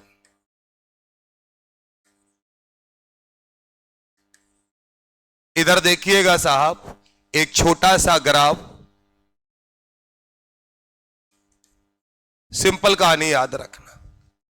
अगर यहां एनर्जी है और ये अपना रिएक्शन की प्रोग्रेस है, ठीक है ना। केमिस्ट्री का बड़ा सिंपल सा नियम है, 2 सेकंड में पकड़ लोगे तुम। कोई चीज जितनी ज्यादा स्टेबल, क्या पोटेंशियल एनर्जी उतनी कम, जितना कम स्टेबल पोटेंशियल एनर्जी उतनी ज्यादा। तो इसका मतलब है ज्यादा स्टेबल है तो एनर्जी कम है, कम स्टेबल है तो एनर्जी ज्यादा है। बड़ी सिंपल कहानी है। एल्कीन अगर लिया तो पाई बॉन्ड का झंझट है, जो आता है तोड़ता है और रिएक्ट कर जाता है, यानी एल्कीन कम स्टेबल होगी। एल्केन में हम लोगों ने पढ़ा था नॉन पोलर बॉन्ड होता है, तो कार्बन कार्बन या CH बॉन्ड को तोड़ना उतना आसान नहीं है सिंगल बॉन्ड को, तो जाहिर सी बात है कि ये ज्यादा स्टेबल होगा। तो अगर मैं इस डायग्राम में आपसे कहूं कि एल्केन और एल्कीन बनाओ, केवल बात को सुनना, मैं कोई डायग्राम फाइग्राम नहीं बना रहा हूं, तो मुझे बताओ, आप कहोगे देखो यार एल्कीन यहां कहीं होगी, बोलो सर, और एल्केन जो होगा वो यहां कहीं होगा, क्योंकि एल्केन ज्यादा स्टेबल है तो एनर्जी कम, एल्कीन ज्यादा वो कम स्टेबल है तो एनर्जी ज्यादा। जब एल्कीन एल्केन में कन्वर्ट होगा, बात को समझना, तो यहां से यहां मामला उतरेगा। तो ये जो एनर्जी का गैप आया, this is called heat of hydrogenation. क्या मेरी बात समझ में आती है? अब सुनते जाओ, इधर देखो, सुनो तो। एल्कीन जितनी कम स्टेबल होगी, क्या वो उतनी ज्यादा एनर्जी लेती जाएगी, ऊपर होगी? बोलो सर। एल्कीन जितनी ज्यादा स्टेबल होगी, क्या वो ग्राफ में उतनी नीचे आएगी? एल्केन से ऊपर ही रहेगी। तो क्या ये जो डिफरेंस है, ये डिफरेंस किस बात पर निर्भर करता है? एल्कीन की स्टेबिलिटी पर। हीट ऑफ हाइड्रोजनेशन ज्यादा चाहिए, अगर गैप ज्यादा होना चाहिए, तो एल्कीन की स्टेबिलिटी कम होनी चाहिए या ज्यादा होनी चाहिए? कम होनी चाहिए। इसलिए कहा जाता है heat of hydrogenation inversely proportional to stability of alkene. Hyperconjugation में पढ़ा भी है, बोलो यार। तो वही चीज यहां है, छापिए फटाफट। साइड में इसलिए बना दिए कि इस पर जब भी सवाल आएगा कर पाओगे। फटाफट सुनते जाना कहानी। अगर कोई पूछे एल्कीन की स्टेबिलिटी बताओ, तो अपन कहेंगे हाइपर कंजुगेशन देखो। अगर हाइपर कंजुगेशन देखना है तो अल्फा हाइड्रोजन देखो। अगर अल्फा हाइड्रोजन की संख्या सेम है, अगर अल्फा हाइड्रोजन की संख्या सेम है, तो क्या हम लोगों ने बोला था, सेम साइड पर अगर अल्फा हाइड्रोजन लगे, यानी एक कार्बन पे 2 मेथिल लगे एक तरफ, तो क्या है वो ज्यादा अच्छा हाइपर कंजुगेशन देंगे, यानी एल्कीन की स्टेबिलिटी ज्यादा होगी। सिस और ट्रांस में कौन ज्यादा होता है? Trans is more stable than cis. ये मामला क्लियर है। लेकिन जितने ज्यादा डबल बॉन्ड, जितने ज्यादा डबल बॉन्ड, क्या उतना ज्यादा बॉन्ड टूटेगा, उतनी ज्यादा एनर्जी निकलेगी। तो यानी heat of hydrogenation inversely proportional to stability of alkene, तो ठीक है, लेकिन इससे भी बड़ा फैक्टर, यानी इससे भी ऊपर हम किसको मानेंगे, heat of hydrogenation directly proportional to number of C double bond C. जितने ज्यादा कार्बन कार्बन के बीच डबल बॉन्ड, उतना ज्यादा एनर्जी रिलीज होगी। वहां अपन कोई स्टेबिलिटी देखने वाले नहीं है। क्या बात समझ में आती है? एक एल्कीन है जिसमें एक डबल बॉन्ड है, एक एल्कीन है जिसमें दो डबल बॉन्ड है, एक एल्कीन है जिसमें तीन डबल बॉन्ड है। तो बताओ कौन से वाले में ज्यादा हीट ऑफ हाइड्रोजनेशन निकलेगा? तीन वाले में, फिर दो वाले में, फिर एक वाले में। हां, अगर मेरे पास दो एल्कीन है, सुनते जाइए आप आराम से कर लेंगे। अगर मेरे पास दो एल्कीन है, दोनों एल्कीन में दो ही डबल बॉन्ड है, तो क्या मैं ये देखूंगा, जैसे मान लो ऐसे आया,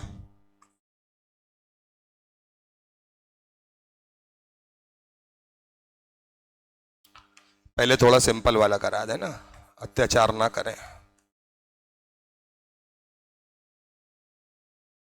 देखते जाइएगा बात को।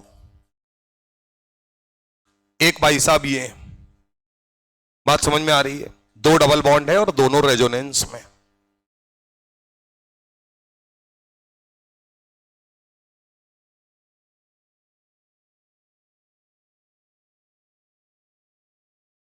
एक भाई साहब ये है, दो डबल बॉन्ड है लेकिन रेजोनेंस में नहीं है। तो आप मुझे बताइए इन दोनों में ज्यादा स्टेबल एल्कीन कौन सी है?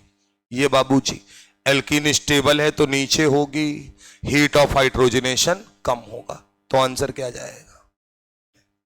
क्लियर है मामला कि नहीं है? बोलो भैया, बना लो, ध्यान रखना।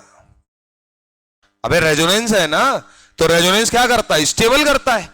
तो अगर रेजोनेंस है और एल्कीन स्टेबल है, तो अपने लिए तो स्टेबिलिटी ज्यादा, मतलब एनर्जी कम निकलने वाली है। हीट ऑफ हाइड्रोजनेशन है, एल्कीन से एल्केन जब कन्वर्ट हो, तो जितना ज्यादा एनर्जी का गैप होगा उतना ज्यादा हीट ऑफ हाइड्रोजनेशन होगी। यानी एल्कीन जितनी कम स्टेबल होगी उसकी एनर्जी उतनी ज्यादा रही होगी, तो जब वो एल्केन में कन्वर्ट होगी तो उतनी ज्यादा एनर्जी रिलीज करेगी। क्लियर है मामला? और ये वाला फैक्टर तो मतलब यूनिवर्सल फैक्टर है। ज्यादा नंबर ऑफ डबल बॉन्ड मतलब ज्यादा हीट ऑफ हाइड्रोजनेशन।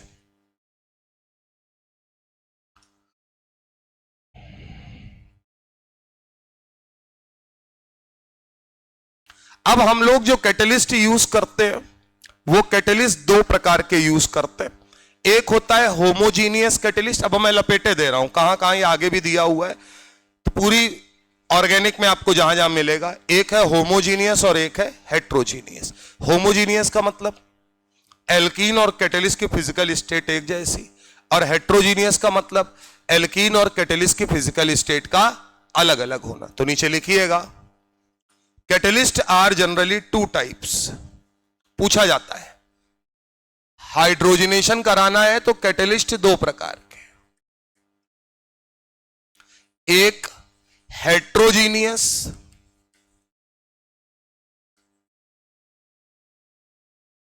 और दूसरे होमोजीनियस।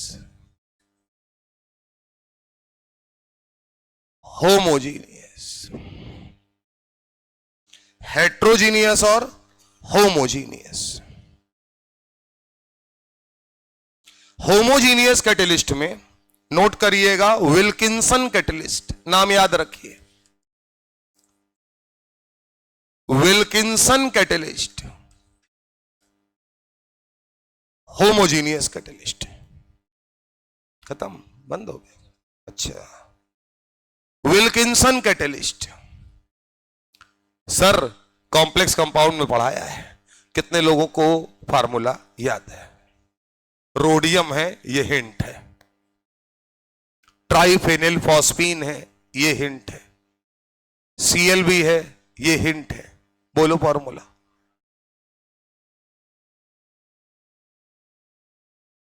क्या RH PPH3 यानी ट्राइफेनिल फॉस्फीन का होल थ्राइस और क्या रहेगा? C है, यही तो होगा। तो यहां पर अगर मैं बात करूं तो ये है मामला, RH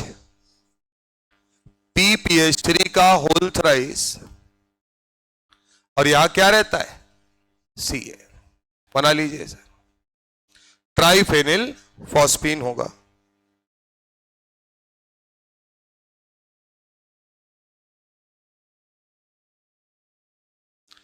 यहां वाले तुमको पता है, निकिल ले लो, प्लेटिनम ले लो, और प्लेटिनम भी कार्बन के साथ ले लेते हैं। कार्बन मतलब सॉलिड है वैसे भी, सॉरी 2 बार लिख दिया। पीडी ले लो, निकिल भी कार्बन के साथ लेते हैं। निकिल में भी 2 हैं, रेनी निकिल, एक निकिल कैसी है, रेनी निकिल। अगर अपन ने रेनी निकिल ले लिया, टेम्परेचर भी फिक्स है इसके लिए, याद करो बताया है 200 डिग्री सेल्सियस। तो इस रिडक्शन का नाम हो जाएगा सबातेयर सेंड्रेंस रिएक्शन। नाम बदल जाता है, पूछता है रेनी निकिल लेके चलना है यहां, टेम्परेचर 200 डिग्री सेल्सियस।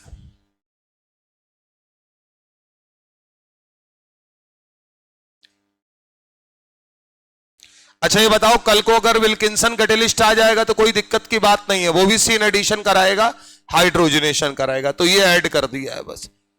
इनका काम क्या है, जो भी तुम्हारे पास, चाहे तो यहां बना लीजिए, जो भी एल्कीन है उसमें ये कैटेलिस्ट हाइड्रोजन को जोड़ देंगे,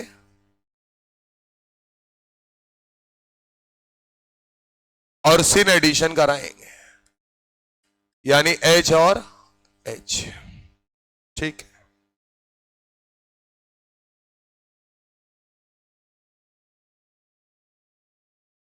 आइए सर। तो वो बताने की जरूरत नहीं, वो सब सबको पता है यार, एच एच जोड़ना है सेम साइड से, कोई दिक्कत नहीं है। हटाया जाए। अब हमको जरा कुछ सवाल कर दीजिए, क्वेश्चन लिखिएगा। मैक्सिमम हीट ऑफ हाइड्रोजनेशन बताना है, बस डायरेक्ट लिखिए, किसमें हीट ऑफ हाइड्रोजनेशन सबसे ज्यादा है। पहला आपको दिया गया है CH3 CH, double bond CH, single bond CH3। दूसरा ऑप्शन है दोस्त C, CH3 CH3, double bond C, CH3 CH3। तीसरा ऑप्शन है CH3 C, CH3, double bond CH2। चौथा ऑप्शन है CH3 CH, double bond CH2। जल्दी से बता दो आंसर फटाफट। इधर देखो, हीट ऑफ हाइड्रोजनेशन ज्यादा चाहिए, यानी एल्कीन कम स्टेबल चाहिए। एल्कीन कम स्टेबल का मतलब सब में एक ही डबल बॉन्ड है।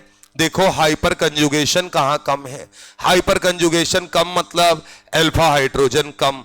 भाई साहब घूरा घारी मत करिए, सीधे समझिए, अल्फा हाइड्रोजन 3 है, मिनिमम स्टेबल एल्कीन है, यानी कि हीट ऑफ हाइड्रोजनेशन मैक्सिमम होगा। आंसर है 4th पार्ट। क्या बात पकड़ में आ रही है? अब इसमें भी कंफ्यूज हो जाओ तो मर जाओ, मतलब अब इसमें क्या कंफ्यूज होना होता है। यहां तक भी बता रखा है, इधर सुनो, इन दोनों में ज्यादा स्टेबल कौन है, ये वाली। जब अल्फा हाइड्रोजन सेम हो जाए, इधर देख लो, यहां ध्यान रखना, अल्फा हाइड्रोजन सेम हो जाए, यहां भी 6 हैं बेटा और यहां पर भी 6 हैं, तो बिल्कुल रट्टा मार के रखिए कि अगर सेम साइड अल्फा हाइड्रोजन है तो ज्यादा अच्छे से हाइपर कंजुगेशन दिखाते हैं, यानी ये वाली जो है ये इससे ज्यादा स्टेबल है, मोर स्टेबल है। और ये तो सबसे ज्यादा है, इसमें कोई बात ही नहीं है।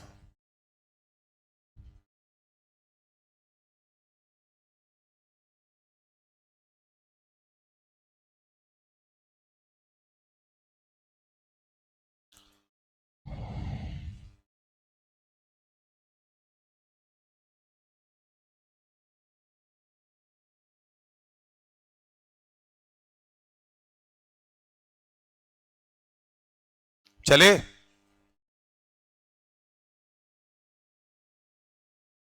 अरे हमसे बात कर लो, बताओ क्या समझाए दे रहे हो उसको?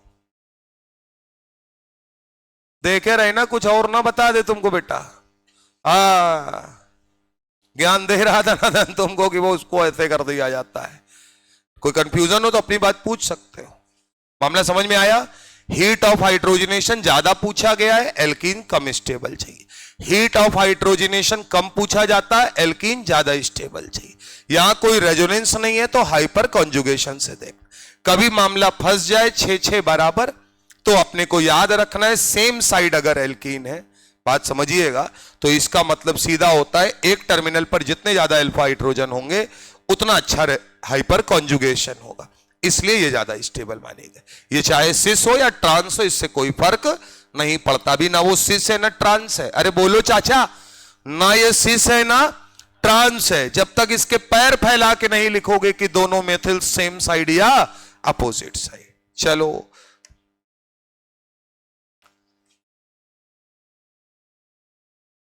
इसी में एक फैक्टर ऐड कर देते हैं, रेजोनेंस एनर्जी का। लिखिए रेजोनेंस एनर्जी। ये बताइए, अगर रेजोनेंस होता है तो हमारी चीज एक्सेप्शनली ज्यादा स्टेबल हो जाती है। तो अगर वो स्टेबल हो जाती है तो उसकी एनर्जी कम हो जाती होगी कि ज्यादा हो जाती होगी? कम हो जाती होगी। तो रेजोनेंस के वजह से जो ये एनर्जी में कमी आती है, इसे क्या नाम दिया जाता है? Resonance energy. क्या मामला समझ में आता है? नीचे लिखिएगा, the energy decrement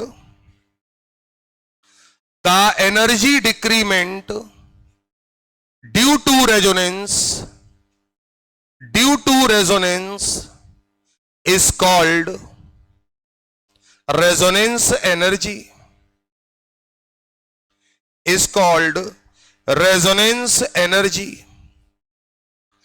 and it's find out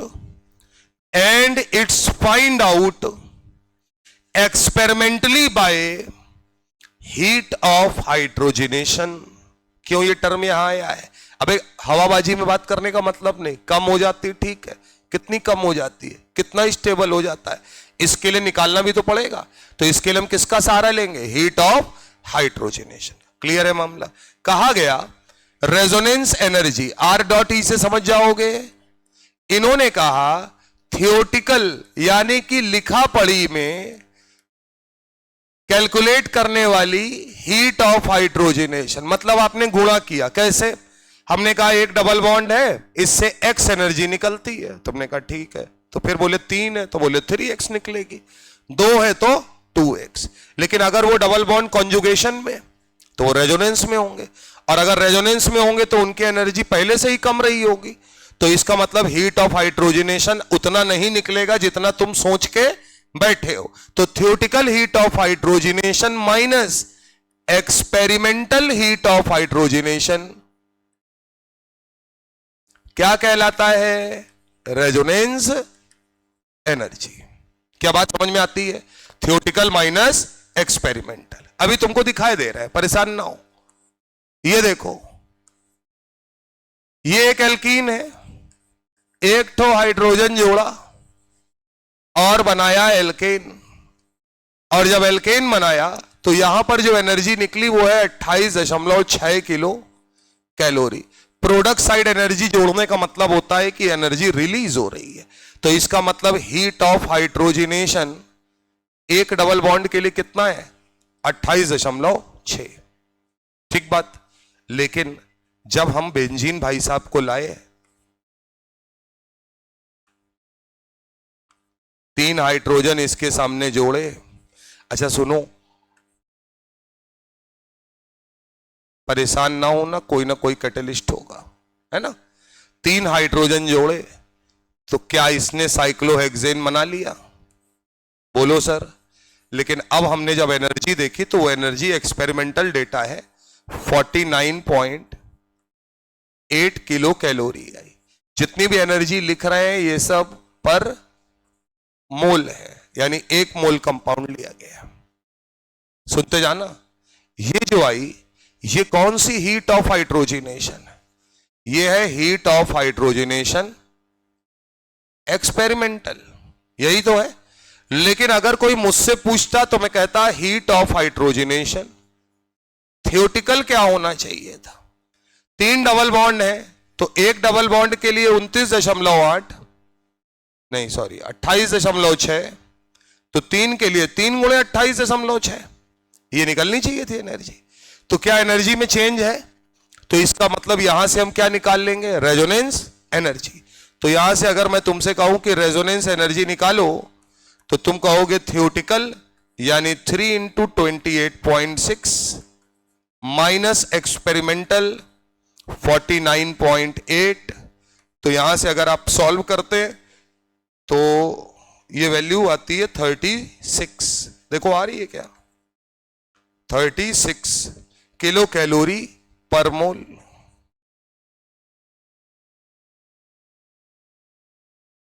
$36 kilo calorie पर मोल। अब ये बताओ इधर ये क्या बता रहा है मालूम है? बेंजीन रिंग अगर 3 डबल बॉन्ड लगा दिए जाए रिंग में तो एनर्जी में कितनी कमी आ जाती है? 36 किलो कैलोरी की। बोलो यार, इसी वजह से तो तुम्हारी एल्कीन ज्यादा स्टेबल हो जाती है। बेंजीन भी तो एक प्रकार की एल्कीन ही है, बस 3 डबल बॉन्ड कॉन्जुगेशन में है। तो वो बोल रहा है एनर्जी में कमी कितने की आई? 36 की। और यही कमी आपको कहां नजर आएगी? हीट ऑफ हाइड्रोजनेशन में भी। तो यहां से अपन लोग क्या निकाल सकते हैं? Resonance energy. तो हमको एक बात ये बताओ, जितना ज्यादा रेजोनेंस, अब सुनते जाना, क्या हीट ऑफ हाइड्रोजनेशन उतना कम? क्योंकि वो एल्कीन को ज्यादा क्या कर देगा? स्टेबल कर देगा। तो अपन क्यों बार बार के नौटंकी में पड़े? क्या हम ये कहेंगे heat of hydrogenation inversely proportional to, जो हमने पढ़ा था, स्टेबिलिटी ऑफ एल्कीन। और एल्कीन की स्टेबिलिटी को डिसाइड करने वाले 2 फैक्टर, एक रेजोनेंस और एक हाइपर कॉन्जुगेशन। ज्यादा स्टेबल कौन करता है? रेजोनेंस। क्लियर है मामला? तो इसका मतलब अगर रेजोनेंस हो रहा है तो एल्कीन ज्यादा स्टेबल होगी, ज्यादा स्टेबल होगी तो हीट ऑफ हाइड्रोजनेशन कम होगा। ठीक बात है ना? मतलब अभी हम सवाल करा दे रहे हैं तो तुम्हारी समस्याएं खत्म हो जाएंगी अगर 2 डबल बॉन्ड आ जाए, 4 आ जाए, अगल बगल वाले आ जाए, वो सब बात कर लेते हैं। यानी रेजोनेंस भी दिक्कत दे रहा है। रेजोनेंस से हीट ऑफ हाइड्रोजनेशन कम हो जाता है क्योंकि एल्कीन की स्टेबिलिटी बढ़ जाती है। चले हटाया जाए? आइए सर, क्वेश्चन लिखिएगा। हटाएं भैया। Which has maximum heat of hydrogenation. आपसे पूछा गया बताओ कहां पर हीट ऑफ हाइड्रोजनेशन सबसे ज्यादा है। पहला ऑप्शन आपको दिया गया CH2 डबल बॉन्ड CH2। दूसरा ऑप्शन है CH2 double bond CH, CH double bond CH2। तीसरा ऑप्शन है आपके पास CH2 double bond CH, single bond CH2, single bond CH double bond CH2।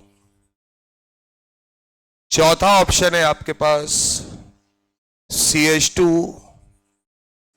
Double bond CH, single bond CH2, single bond CH double bond CH, single bond CH2, single bond CH double bond CH2। अभी ये सवाल सरल है, इसे कठिन भी बना लेते हैं। अभी केवल मैक्सिमम बताओ, उसके बाद अभी और बात करते हैं। आंसर बोलो। कर लो, गलत कर लो अपने हिसाब से। पहले कंफ्यूज हो गए तुम? हो गए ना? ठीक है, अच्छी बात है। मासूम हो ना बेटा तुम?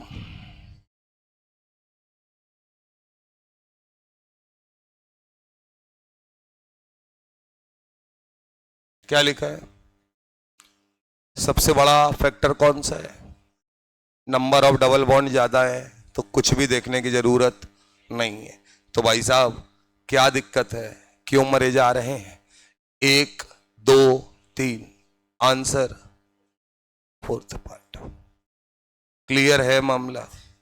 अगर मैं तुमसे कहूं हीट ऑफ हाइड्रोजनेशन का ऑर्डर बताओ, अब थोड़ी बहुत गलती की गुंजाइश है, वो भी समझदार आदमी नहीं करेगा। क्या 4 में 3 डबल बॉन्ड है? इसको सबसे आगे रख दो, बोलो यार। 3 और 2 में, इधर देखो 2 डबल बॉन्ड वाले का 1 से ज्यादा होगा, कुछ देखने की जरूरत नहीं। दोनों में 2-2 डबल बॉन्ड है। क्या ये बताओ रेजोनेंस अगर होगा तो क्या एल्कीन की स्टेबिलिटी बढ़ती है? हीट ऑफ हाइड्रोजनेशन कम होता है। तो क्या यहां रेजोनेंस है? यहां रेजोनेंस नहीं है। तो इसका मतलब 3 का 2 से ज्यादा होगा और 1 भाई साहब सबसे पीछे रहे।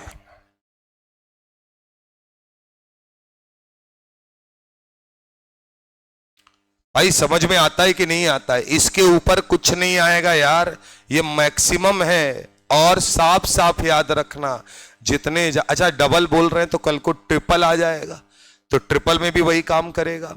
जितने ज्यादा डबल ट्रिपल बॉन्ड उतना ज्यादा हीट ऑफ हाइड्रोजनेशन। चलिए सर, तो हम लोगों ने फ्री रेडिकल एडिशन पढ़ लिया। अगला हेडिंग डालिए फ्री रेडिकल सब्स्टिट्यूशन। दिया था लेक्चर, पढ़ लेते तो हमारे लिए आसान होता, हम सीधे सवालों में आते। Free radical substitution reaction.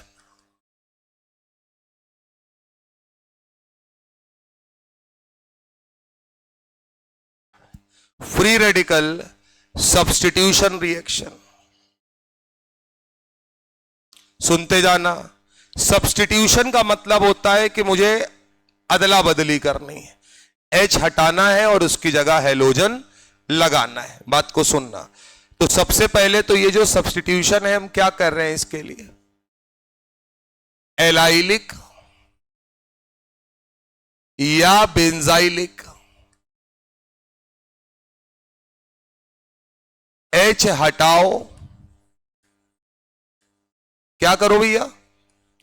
Allylic या बेंजाइलिक H हटाओ। और कितने हटाओ? 1 की बात हो रही है।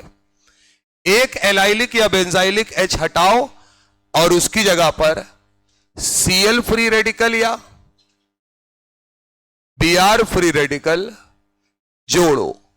तो क्या आपने लिखा जोड़ो है, हटाने के बाद जोड़ा है, यानी आपने क्या किया है? सब्स्टिट्यूशन। इसका मतलब अगर आपको यह काम कराना है तो क्या होना चाहिए कंपाउंड के पास?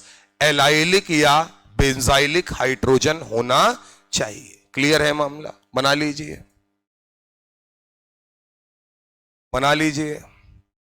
कौन लोग ये करते नजर आएंगे उनको पहचान लीजिए बढ़िया से।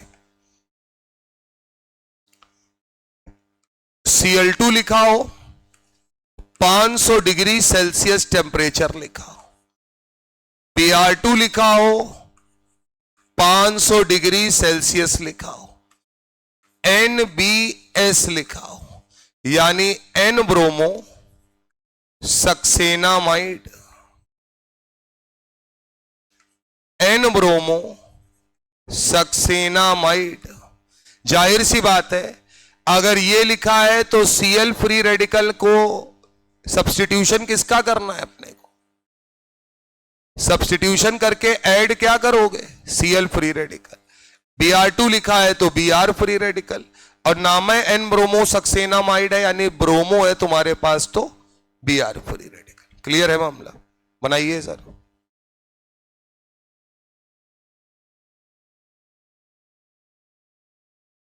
सक्सेनिक एसिड, ओम्स गैप्स पढ़ाया था। ओम्स गैप्स में O का मतलब N बराबर 0, 2 COOH के बीच में एक भी CH2 नहीं। बोलिए सर। M मतलब मेलोनिक, 1 CH2। S मतलब सक्सेनिक, मतलब 2 CH2। तो इसका मतलब N ब्रोमो सक्सेनामाइड भी बना लेते हैं। ये देखिए सर, क्या double bond O double bond O, और यहां OH OH लगा देते तो ये सक्सेनिक एसिड बन जाता।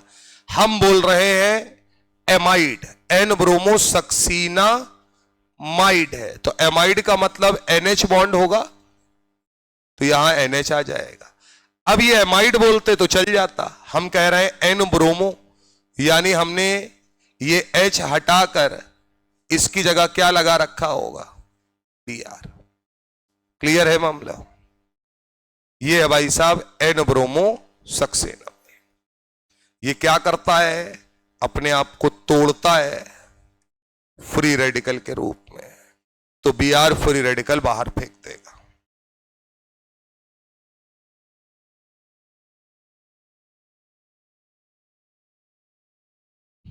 तो एलाइलिक या बेंजाइलिक पोजीशन पर, एलाइलिक या बेंजाइलिक पोजीशन पर एक H हटाकर हेलोजिनेशन कराना क्या कहलाता है, फ्री रेडिकल सब्स्टिट्यूशन। ये कब होगा, जब Cl2 या Br2 बहुत हाई टेम्परेचर पे मौजूद हो, यानी 500 डिग्री सेल्सियस। अगर टेम्परेचर ज्यादा नहीं है तो हम वहां पर सब्स्टिट्यूशन नहीं बल्कि एडिशन की बात करेंगे। चला जाए, देखिएगा सर।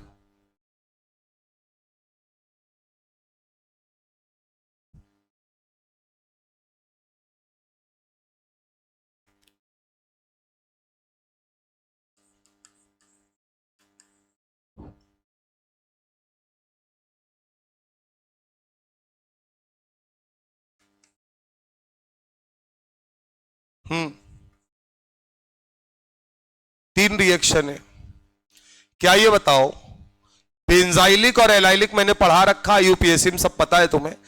डबली बॉन्डेड कार्बन चाहे साइकिल में हो चाहे ओपन चेन में हो, चाहे कॉन्जुगेशन में हो चाहे ना हो, उसके बगल में जुड़ा sp3 हाइब्रिडाइज कार्बन, कैसा कार्बन, sp3 हाइब्रिडाइज कार्बन के साथ जो ये H जुड़े होते हैं, ये H क्या कहलाते हैं, ये पोजीशन कहलाती है एलाइलिक, और ये H कहलाते हैं एलाइलिक हाइड्रोजन। क्या बात समझ में आती है? डबली बॉन्डेड कार्बन के बगल में sp3 कार्बन के पास जितने भी H हैं वो क्या कहलाएंगे, एलाइलिक। अगर कल को ये डबल बॉन्ड बेंजीन का होता तो इसी को बोलते बेंजाइलिक। क्लियर है मामला? तो क्या यहां एलाइलिक हाइड्रोजन है, यहां क्या कराओगे इन दोनों में, सब्स्टिट्यूशन। तो जवाब क्या होगा, H एक H हटाना है और NBS है तो Br लगा दोगे और डबल बॉन्ड को बिल्कुल भी छेड़ोगे नहीं। यहां आओ, क्या यहां Cl लगा दोगे, डबल बॉन्ड को छेड़ोगे नहीं। यानी इन दोनों रिएक्शंस में कॉमन रूप से अगर लिख दे तो आपने फ्री रेडिकल सब्स्टिट्यूशन कराया है। बोलो भैया, फ्री रेडिकल सब्स्टिट्यूशन कराया है, पगलाना नहीं है। यहां क्या लिखा है, Cl2। Cl2 अगर लिखा है, टेम्परेचर नहीं दिया है, तो फ्री रेडिकल मैकेनिज्म होने वाली नहीं। अब नहीं है तो तुम बताओ, हेलोजन अगर एल्कीन के साथ रिएक्ट करते हैं तो क्या ये इलेक्ट्रोफिलिक एडिशन रिएक्शन होती है, और क्या ये एंटी एडिशन होता है? बोलो भैया। तो एंटी एडिशन होता है तो अब तो डबल बॉन्ड की शामत आ गई, यानी डबल बॉन्ड पे जाके ये Cl Cl अपोजिट जुड़ जाएंगे। तो यहां पर हमारा प्रोडक्ट क्या होगा, CH3 CH। कैसा भी बनाओ, दोनों Cl एक दूसरे के अपोजिट नजर आने चाहिए। क्लियर है मामला? तो कहां प्रोडक्ट चेंज हो जाएगा ये आपको ध्यान रखना। क्या हुआ बताओ, पूछो। आ रहे हैं, पहले मेन बात तो पकड़ लो यार।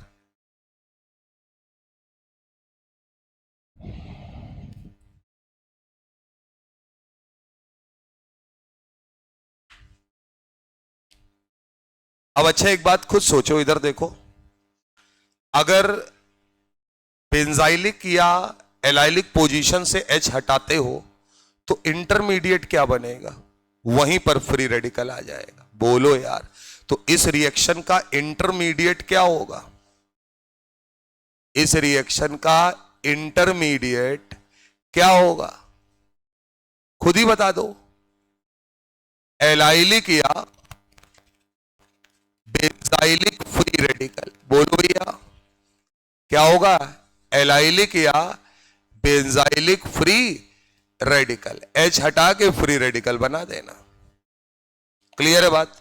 एक बात और समझो, फ्री रेडिकल जो होता है वो कभी भी शिफ्ट हो सकता है सिर्फ एक कारण से, रेजोनेंस।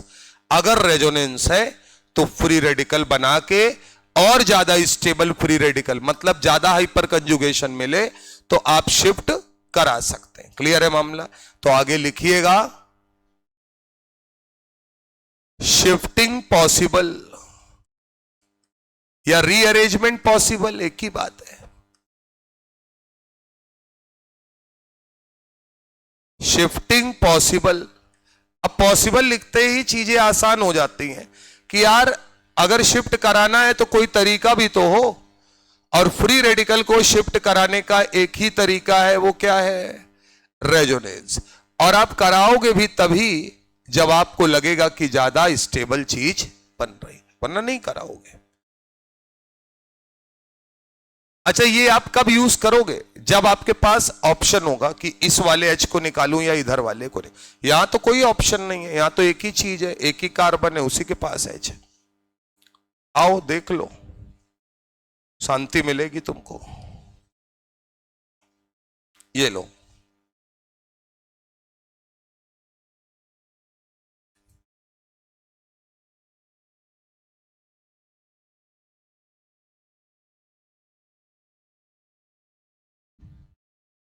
बनाइए सर। मान लीजिए ये कंपाउंड है और इसकी रिएक्शन कराई जा रही है एन ब्रोमो सक्सेनामाइड से, और आपसे कहा गया कि इसका मेजर प्रोडक्ट बताना है।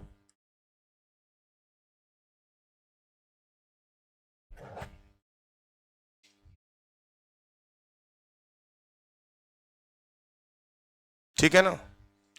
ये बताओ यहां पर एलाइलिक पोजीशन कौन कौन सी है, ए लिख देंगे तो समझ जाओगे। क्यों भाई, यही होंगे, ये दोनों तो एक जैसे दिख रहा है। तो इसका मतलब ये बताओ इधर लगाए या इधर एच हटा के बी आर लगाए, एक समस्या आ गई।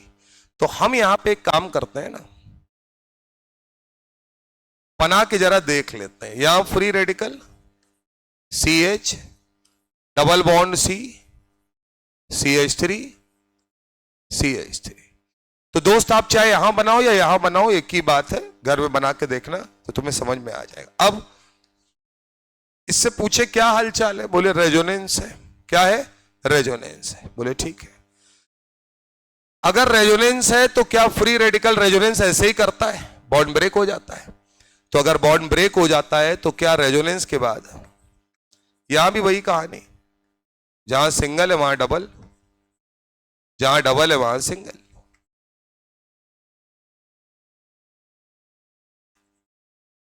ये बन गया गुरु। बोलो यार, रंग रूप ही चेंज हो गया। अब ये बताओ कौन सा वाला ज्यादा अच्छा लग रहा है, नीचे वाला। क्यों यार, रेजोनेंस भी है और साथ साथ 6 अल्फा हाइड्रोजन का हाइपर कॉन्जुगेशन भी मौजूद है। यहां वो ज्ञानी पुरुष खत्म हो जाएंगे जो ये कहेंगे, सुन लीजिए वो कहां खत्म होंगे, सुनिएगा बात को बड़े गौर से। कुछ चीजें होती है ना, देखो बात समझो, कि जिनको तुम बहुत तेज भी पढ़ लोगे तो नहीं कर पाओगे, सोचो विचारोगे तो ही कर पाओगे। जैसे कोई मुझसे पूछे इस फ्री रेडिकल को क्या इसका हाइपर कंजुगेशन मिल रहा है, तो मैं कहूंगा पहले तो एल्कीन ले लेगा, क्योंकि फ्री रेडिकल एल्कीन कार्बोकटायन तीनों हाइपर कंजुगेशन दिखाते हैं। तो इन दोनों मेथिल के H जो होंगे वो किसके साथ ज्यादा इंट्रोड्यूस होंगे, जो सिस्टम पहले लगा हुआ है। तो इसका मतलब क्या, ये हाइपर कंजुगेशन इसको दे रहे, इस तक पहुंचाएंगे बहुत कम। लेकिन यहां अगर हम आए तो क्या ये बताइए, इन दोनों का हाइपर कंजुगेशन डायरेक्ट प्रभाव में है। अरे बोलो यार, और ये फ्री रेडिकल अपना मस्त इधर रेजोनेंस भी कर सकता है। तो क्या ये हमारा मोर स्टेबल इंटरमीडिएट बन गया, हम अपना प्रोडक्ट इसके हिसाब से बनाएंगे। तो ये बनाते हैं यार, समझ में आ रहा है कि नहीं आ रहा है गुरु। देखो एक बात सुनो, पीछे हम लोगों ने गणित क्यों नहीं की थी, क्योंकि पीछे हमारे पास कोई दो ऑप्शन नहीं थे। जब भी दो ऑप्शन आ जाए कि किधर लगाए, तो एक बार फ्री रेडिकल बना के चेक करना बनता है। आप में से कुछ लोग अगर बोलेंगे सर हम यहां फ्री रेडिकल बनाए, तो भी बेटा आपको क्या करना पड़ेगा, रेजोनेंस करना पड़ेगा। और आप जब रेजोनेंस करेंगे, सुनिएगा, तो इस बार डबल बॉन्ड यहां आ जाएगा और फ्री रेडिकल यहां आएगा। वो वाला भी कम स्टेबल होगा क्योंकि 3 अल्फा हाइड्रोजन का हाइपर कंजुगेशन मिलेगा। ये सबसे स्टेबल फ्री रेडिकल होगा। क्लियर है मामला? तो ये आपको जब भी इंटरमीडिएट बनाना हो तो आप इस तरीके से फ्री रेडिकल को भी रीअरेंज कर सकते हैं। क्लियर है मामला? तो इतना मामला आपको दोस्त ध्यान रखना है। जितनी रिएक्शंस पढ़ाई गई हैं उनको रिवाइज करते रहिएगा, क्योंकि बार बार अब सब ऐड होता